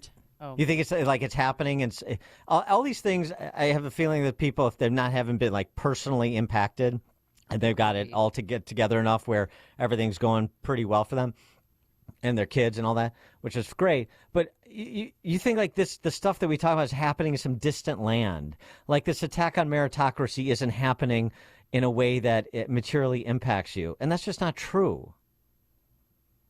It is, I mean, however you want to describe it, the dumbing down, the lowering of standards, the attack on meritocracy, the attack on actual achievement, the end of the culture of challenging people as opposed to coddling them and accommodating them and making excuses for them. You don't think that has like an exponential impact on culture and the quality of the institutions and what they're producing? Text message, Dan and Amy, I'm a garbage man. I was a D student. Most of the guys I work with didn't graduate college. We're all making over $120,000 a year. Our management needs a bachelor's degree, and they make $65,000 and no more. Yeah, I get it, and that's great, and I mean that's fine. That's an honorable job. I mean, any job where you're providing a service and abiding the law and paying your bills is honorable. That's fine. But I mean, but it's not to be measured always in what your take-home pay is. It's so much bigger than that. I just don't like the. I don't know how to I guess describe in another way the impact of the institutional rot. Maybe at the end of the day, because actually that's what we've seen over the last few years, is that the people that have the least time in these institutions are going to be the ones most positioned to salvage us because they have the better instincts and they got a little courage too. I think of the Freedom Truckers in Canada and the Yellow Vests in France. I mean, who is going to take up the fight?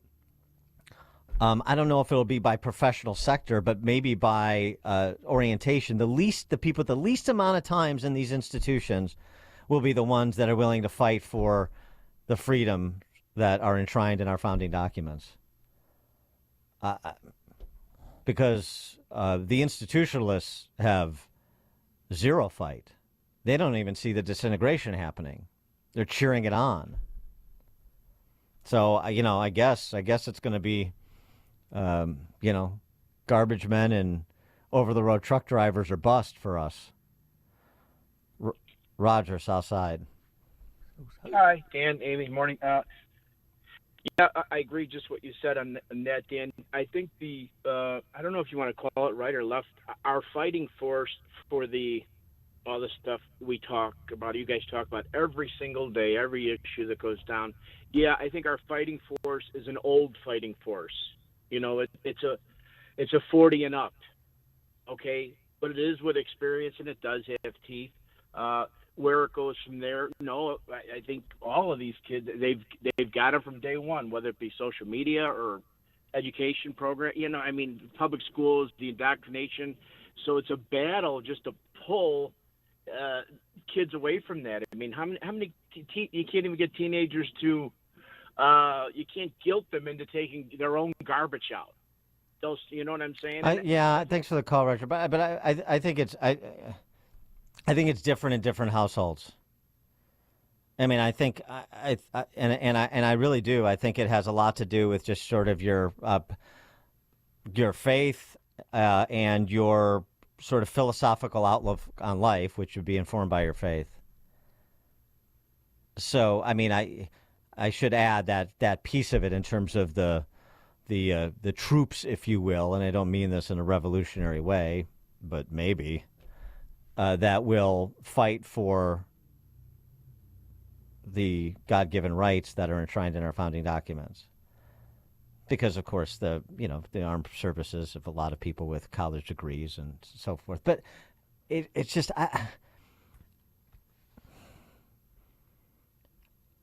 I'm just flabbergasted by the pull that phony credentials have. They've just bought off so much. These institutions have bought off so much of the public through phony credentials that just get you on a phony track to live one of their cookie cutter lives in the system, where you are to, clap when you're told to clap and shut up when you're told to shut up, and that's what you do. And that's what you want your kids to do, which is even more baffling to me.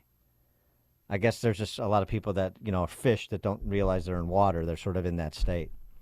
All right, coming up at 8:38, we'll, speaking of what's going on, a little preview of what's to come down here. We go to Canada. Not just for graduates and non-graduates being indistinguishable. They've gone full Minority Report, or are about to, under Justin Trudeau. We'll start there with Conrad Black at 8:38. Lord Black. But now let's head into the newsroom. Here's Mike Scott. 51 degrees at 8:33 on AM 560. A rematch for the White House in 2024. President Biden and former President Donald Trump each clinching their respective parties' nomination Tuesday in primaries, setting up a replay of the 2020 election. House Republicans moving forward with a vote today, effectively banning TikTok in the U.S., requiring the app's Chinese parent company, ByteDance, to sell to an American owner in an attempt to address national security concerns. The head of the FBI is back, wrapping a 2-day trip to the border, and was back on Capitol Hill being grilled on the agency's efforts to track those who cross at the southern border. Director Christopher Wray say they have evidence of a smuggler with ties to ISIS that may have crossed. So that's a threat stream that we're very concerned about. We're very actively investigating, working with DHS on people whose travel was facilitated. He made it clear, though, that the FBI is not tracking any specific terrorist plot. Author, columnist, and radio host Mitch Albom and his wife are among 10 who have been rescued from Port-au-Prince, Haiti. The group from Michigan was at Albom's Have Faith Haitian orphanage. Police are on the lookout for 2 suspects in a deadly shooting on the south side. It happened around 3:20 yesterday afternoon in the Greater Grand Crossing neighborhood when victims 30 and 22 years old were hit by gunfire. In the Roseland neighborhood, a 15-year-old girl and 24-year-old man were found shot in the 200 block of West 109th. A shooting on a CTA bus has left a man wielding a knife dead. That happened in the West Humboldt Park neighborhood. And we're tracking 3 new cases of measles, all confirmed at a Chicago migrant shelter. Total number of cases at the Pilsen shelter is now 8. Chicago sports, Blackhawks take down Anaheim 7-2. Bulls visit Indy tonight. Kyle Hendricks will start for the Cubs against Cleveland this afternoon, while the Southsiders battle the Brewers. The news, a service of Second City Prime Meats and Seafood. Now you can enjoy the world-class meats and seafood that you just won't find at the butcher. Japanese Wagyu, Iberico Spanish pork, South African cold water lobster tails, and Colorado domestic lamb. Discover more at secondcityprime.com. A check of traffic and weather on the way next on AM 560. Charlie Kirk is saddened by the downfall of a great city. It's not as if an asteroid came and hit San Francisco, or that it was sort of invaded, but invaded by a foreign power. That what you are witnessing is something that was beautiful, something that worked, something that was desirable. that this is not some sort of right-wing conspiracy. First of all, you can just visit it for yourself. It's an absolute trash can. The Charlie Kirk Show. Afternoons at 1, right before Sebastian Gorka at 3 on AM 560. The Answer. The following is a paid political announcement. Politicians in Illinois have taken away your parental rights. Parents no longer must be notified before your minor daughter is prescribed hormonal birth control or receives an abortion. We need to send a message to Springfield that we will not allow the government to make decisions for our children without our parental consent. Help Parents Matter Coalition get an advisory question on the 2024 ballot about parental rights. Visit parentsmattercoalition.org to get involved now. That's parentsmattercoalition.org. Paid for by the Parents Matter Coalition. Guys, if you've noticed a lack of energy, motivation, and drive, it could be due to low testosterone. Schedule your health assessment with my friends at Low T Center. They now offer the convenience of monitored self-inject at-home testosterone treatments for $155 a month, cash pay, or covered by most health insurance. If you don't live near Low T Center, or you just need the convenience of at-home treatment, Low T Center makes it easy to get started. Only your first 2 visits are in person. Go to lowtcenter.com to book online. Low T Center, reinventing men's healthcare. This is the time of year to enjoy life, so stop letting pain in your joints keep you from doing what you want to do this spring. Call QC Kinetics now. QC Kinetics is the nation's leader in regenerative medicine. I'm talking lasting joint pain relief, folks. No surgery, no drugs, and no downtime. QC Kinetics is literally transforming lives. Their advanced treatments harness your own body's ability to restore and repair damaged joint tissue. No pain pills, no risky surgery. This is an all-natural solution. QC Kinetics has tens of thousands of satisfied patients who've reclaimed their mobility. Take action now. Live your best life this spring and summer. It's a great use of your tax refund, by the way. So call QC Kinetics for a free consultation. 312-809-5955. 312-809-5955. That's 312-809-5955. Balance of Nature's fruits and veggies supplements, changing the world one life at a time. I've been watching it on TV, and then my son has my husband, and I guess he just called up and surprised me. He had ordered it, and I didn't expect it for me to notice it until right away. I kind of shocked my husband when I told him. I've been taking it like a little over a week. I'm taking it, and then I can already notice the difference. I do feel very good. I can't even put it into words. I feel really good every day. I don't wake up grouchy. I'd love everybody to think it. I think it's wonderful. Call 1-800-246-8751 or go to balanceofnature.com and sign up as a new preferred customer. And for a limited time, get 35% off your first order, plus $10 off any additional sets. Go to balanceofnature.com or call 1-800-246-8751 and get this special offer by using discount code CHICAGO. This hourly segment is brought to you by IDT. Eliminate paper files with the IoT Smart Connected Scanning Device. Find them at ready4idt.com. It's 8:40. Let's get an update on the roads. Team Hochberg Traffic Center time. We'll start in Lamont this morning. We're on Route 83 at Archer. Bad accident. Traffic is jammed northbound on 83. 8094 disabled vehicle right shoulder is gumming up the works westbound between Central and Grant. Jane Addams disabled semi. Right now it's blocking 3 right-hand lanes eastbound between Route 31 and Route 59. Traffic, a service of Del Bacchio Marchetti Group of At Properties, Christie's International Real Estate, experts in the northwest suburbs and Chicago. With over $800 million in sales, you'll get the most value for your home. 708-822-0000, 708-822-0000. Chicago's Morning Answer with Dan and Amy continues next. AM 560 Weather Center forecast. Sun and clouds today. Could be a passing shower and a high of 65. Cloudy, mild with a couple of showers overnight, a low of 47. Right now, clearing skies and 51 at O'Hare. Your next news update is at 9. Chicago's Morning Answer continues next on AM 560, The Answer. Now, from the Signature Bank Studios, this is Chicago's Morning Answer with Dan Proft and Amy Jacobson. If you're looking for the latest news, insight into what it means, and the sharpest opinion, there's only one station in Chicago where you can turn, and it's this one. We're AM 560, The Answer. Top of the morning, Dan and Amy. Do you think the new Marxists in America are much different than they are in Canada or Belgium?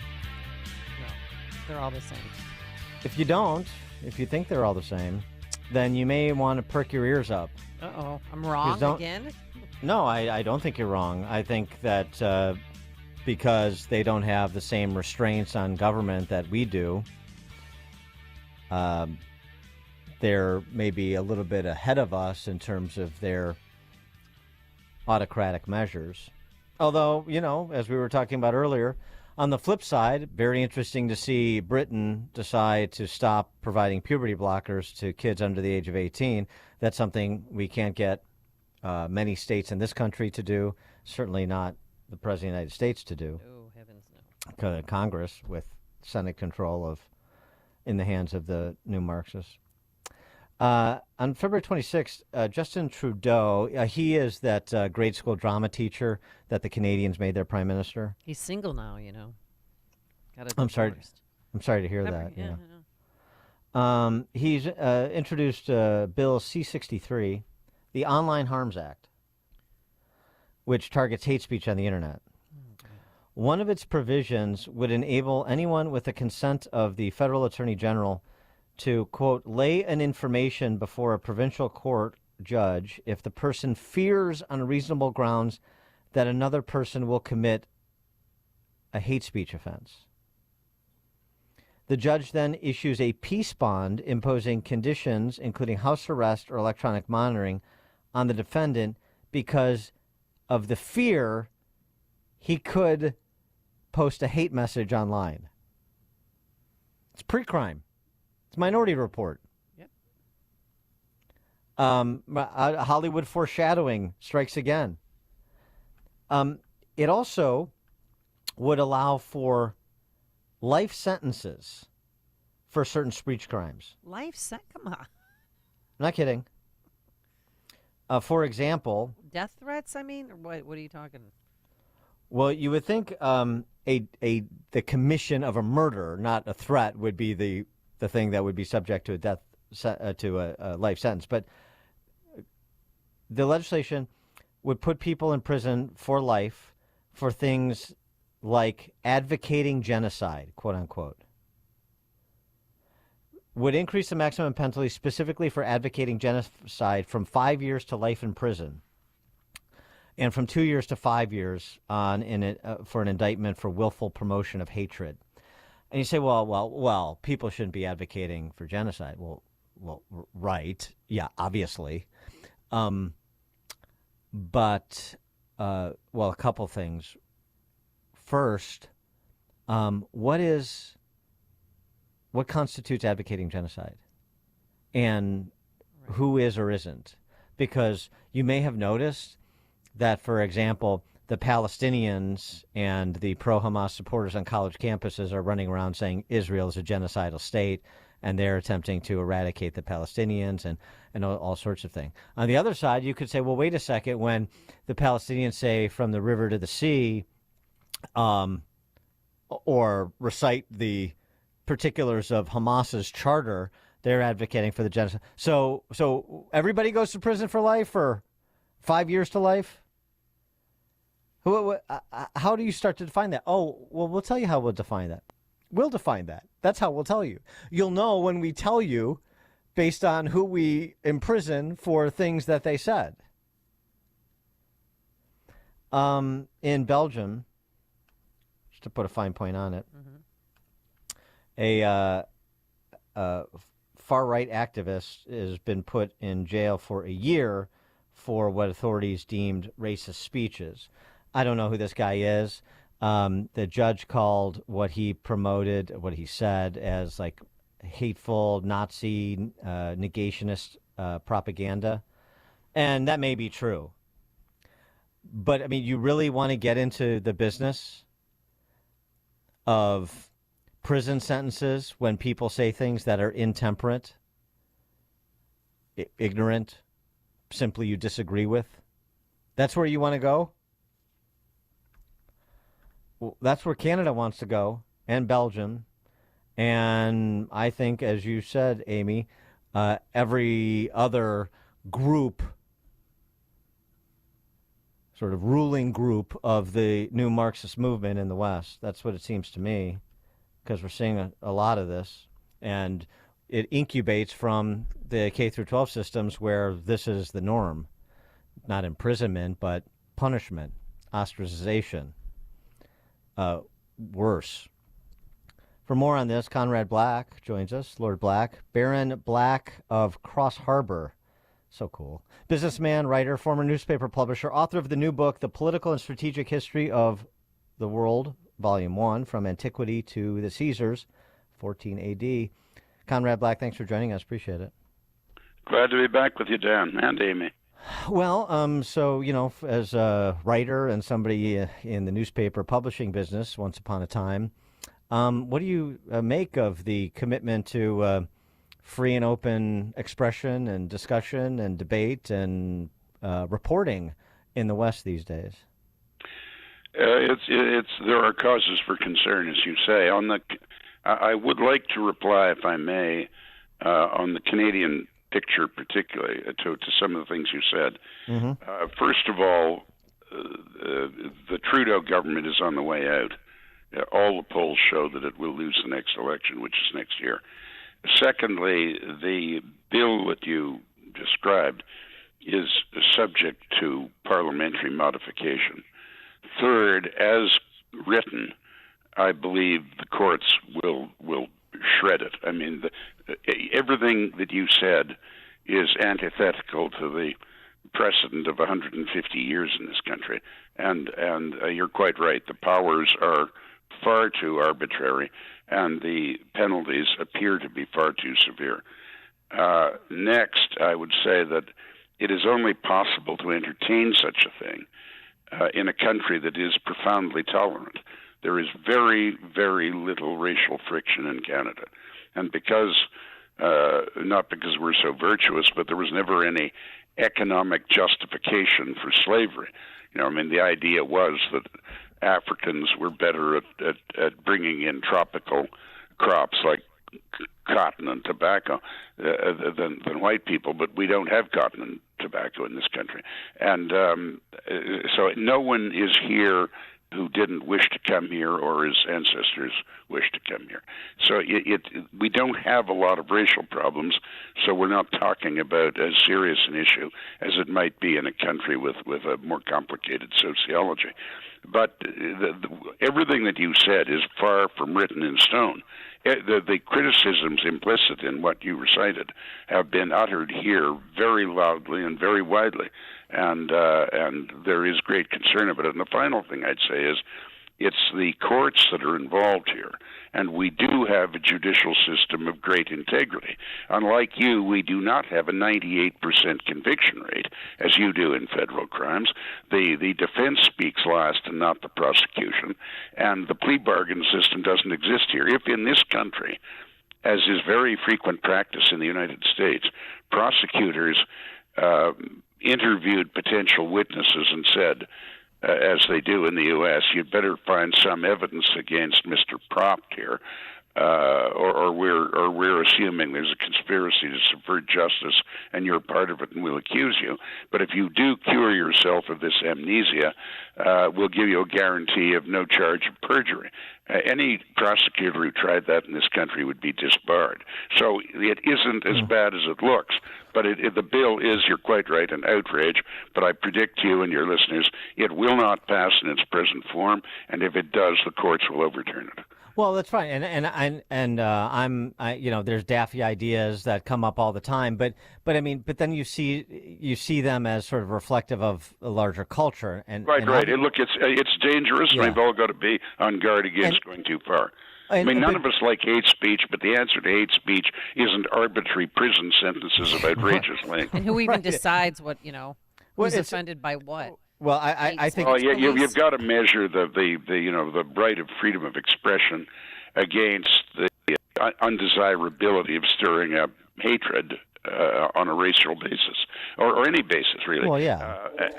So that's a challenge for legislators. It's been there for a long time, and we have to do a better job of it. But certainly, the bill you mentioned, as written, is rubbish, and that opinion is very widely held in this country. Yeah, and I'm encouraged by that. I hope that's true. But but then there's also sort of the consequences. You talk about the court system. So the High Court in Canada ruled that the Trudeau government overreached. They did things that were beyond their power to do with the Freedom Convoy truckers when it came to freezing bank accounts and so forth.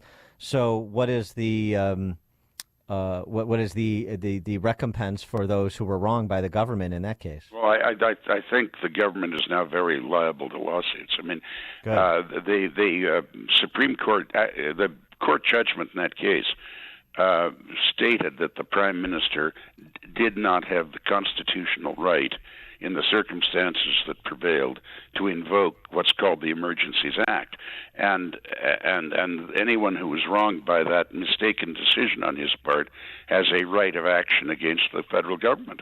I mean, it's not the toothless tiger here. I mean, obviously in the end the taxpayers will pay for Justin Trudeau's error, but the victims will be compensated. Yeah, I mean, I'm thinking about this. It's interesting, sort of the comparative political and judicial systems between America and the U.S. America and Canada. But it's just sort of the larger cultural zeitgeist, and it is not in the direction of Louis Brandeis and the cure for speech you don't like is more speech. That I guess is my larger point. And the other side, and we see it in Ireland, too, where they've wanted to criminalize misgendering people and so forth.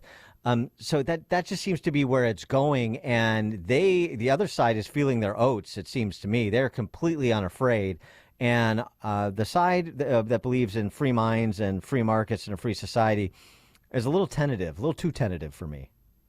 Look, I agree with you. But on the other hand, I have to tell you that if the heads of the leading universities in this country, say McGill University in Montreal and the University of Toronto and say the big French university, Laval, I'm an alumnus of Laval and McGill, if the heads of those universities told a parliamentary committee that the advocacy of the what amounted to the extermination of the Jews was a matter whose appropriateness was subject to context, they'd be out the next day, or probably the same day if it was before 3:00 that they said it. I mean, we're all wrestling with the same problems. You people have more complicated sociology. You do have a revolutionary tradition where things are constitutionally explicitly stated, and we're going off a general framework of laws and at a very long period of precedence, but they add up to almost the same thing. I mean, you will not get an abolition of free speech in Canada. I give you my word, it will not happen. All right. Conrad Black, Lord Black, Baron Black of Cross Harbor, businessman, writer, former newspaper publisher, author of the new book, The Political and Strategic History of the World, Volume 1, From Antiquity to the Caesars in 14 A.D., Baron Black, Conrad Black, thanks so much for joining us. Appreciate Conrad it. will do it. My title and the correct fare get me on the Chicago public transit system. I just like saying Baron. I feel like I'm in an episode of Game of Thrones when I say Baron Black. I don't know. It's good. It's good for getting a dinner reservation in London. Oh, yeah. Thanks, Conrad Black. Appreciate it. Thank you, Dan and Amy. Bye. Thank you. And he joined us on our turnkey.pro answer line. This is the morning show more Chicago radio listeners are choosing. This is Chicago's Morning Answer on AM 560. The Answer. Support our police and hire the police to personally protect you. You've watched the news. Rising crime has been affecting our everyday lives in Illinois more and more these days. Blue Star Security can protect you, your business, or your place of worship. Blue Star Security is the only security company in Chicago with over 900 off-duty police officers, all W-2 employees. I'm Anthony Barchetto, president of Blue Star Security and a 20-year law enforcement veteran. The Blue Star team is made up of over 900 state-certified active and retired law enforcement professionals. We serve businesses and private organizations with supply chain and special special event security and also protect our loved ones at places of worship and schools all across the Chicagoland area. Blue Star Security's technology allows mobilization of off-duty officers quickly and efficiently. Our primary mission is to provide unparalleled protective services for each assignment with integrity while maintaining our commitment to community service in the Chicagoland area. Visit online to schedule a free security consultation at BlueStarSecurityLLC.com. That's BlueStarSecurityLLC.com. The following is a paid political announcement. I'm Dr. Kent Mercado, and I'm running for Congress in the 11th District. I'm a physician, attorney, humanitarian, father, and husband. And I have had the privilege of speaking with several thousand residents, and I've heard your concerns. And they are kitchen table issues, the economy, education, safety, and secure borders, access to quality and affordable physical and mental health care. I'm here to be your voice. Please vote for Dr. Kent Mercado for Congress on March 19th in the Republican primary. This message was paid for and approved by Dr. Kent Mercado for Congress. At Signature Bank, going the distance for business banking customers is what we do every day. We understand that business owners have a strategic mission, a drive to succeed, a plan for growth, and don't have time to wait for a bank to respond. With Signature Bank, you not only have a banking partner that has roots right here in Chicago, but our decisions are made locally too. Signature Bank knows that when you have a question or problem about your business, you want answers. You need someone who will pick up the phone or respond to your text. You need someone who is always there for you. That's Signature Bank. We are a team that wants to get to know you and your business. Want to be Signature Bank's next success story? Give us a call today at 773-467-5630 or visit us online at signaturebank.bank. Member FDIC Equal Housing Lender. The following is a paid political announcement. This is Bob Fioretti. As state's attorney, I'll do what state's attorneys should do. Enforce the law. Put violent criminals in jail. Stand up for victims. I won't coddle violent criminals or treat shoplifters as jaywalkers. Even though Kim Foxx isn't on the ballot, in a way she is. My Democratic opponents are Kim Foxx on steroids and Kim Foxx wannabe. I'm the opposite. Please vote for Bob Fioretti for state's attorney in the Republican primary, early or on March 19th. Thank you. Paid for by Bob for Cook. AM 560, The Answer. All right. Dan, anything you want to add? It's my famous line from the movie. I thought I'd try it out on you. No, You're talked out? I'm satiated for today, yes. Oh, how was your golf game yesterday? Not playing well. I like when you play well because everybody's happy. Yeah. It's a good day for everybody. It's very fleeting. Those moments are very fleeting. Thanks to Justin Kosick, who's back, our technical producer, and Quinn McCarthy, our executive producer. We're back here bright and early tomorrow morning at 5 a.m. Now into the newsroom we go. Here's Mike Scott. 2 men are shot and killed while driving through the Greater Grand Crossing neighborhood. Measles cases increasing at a Pilsen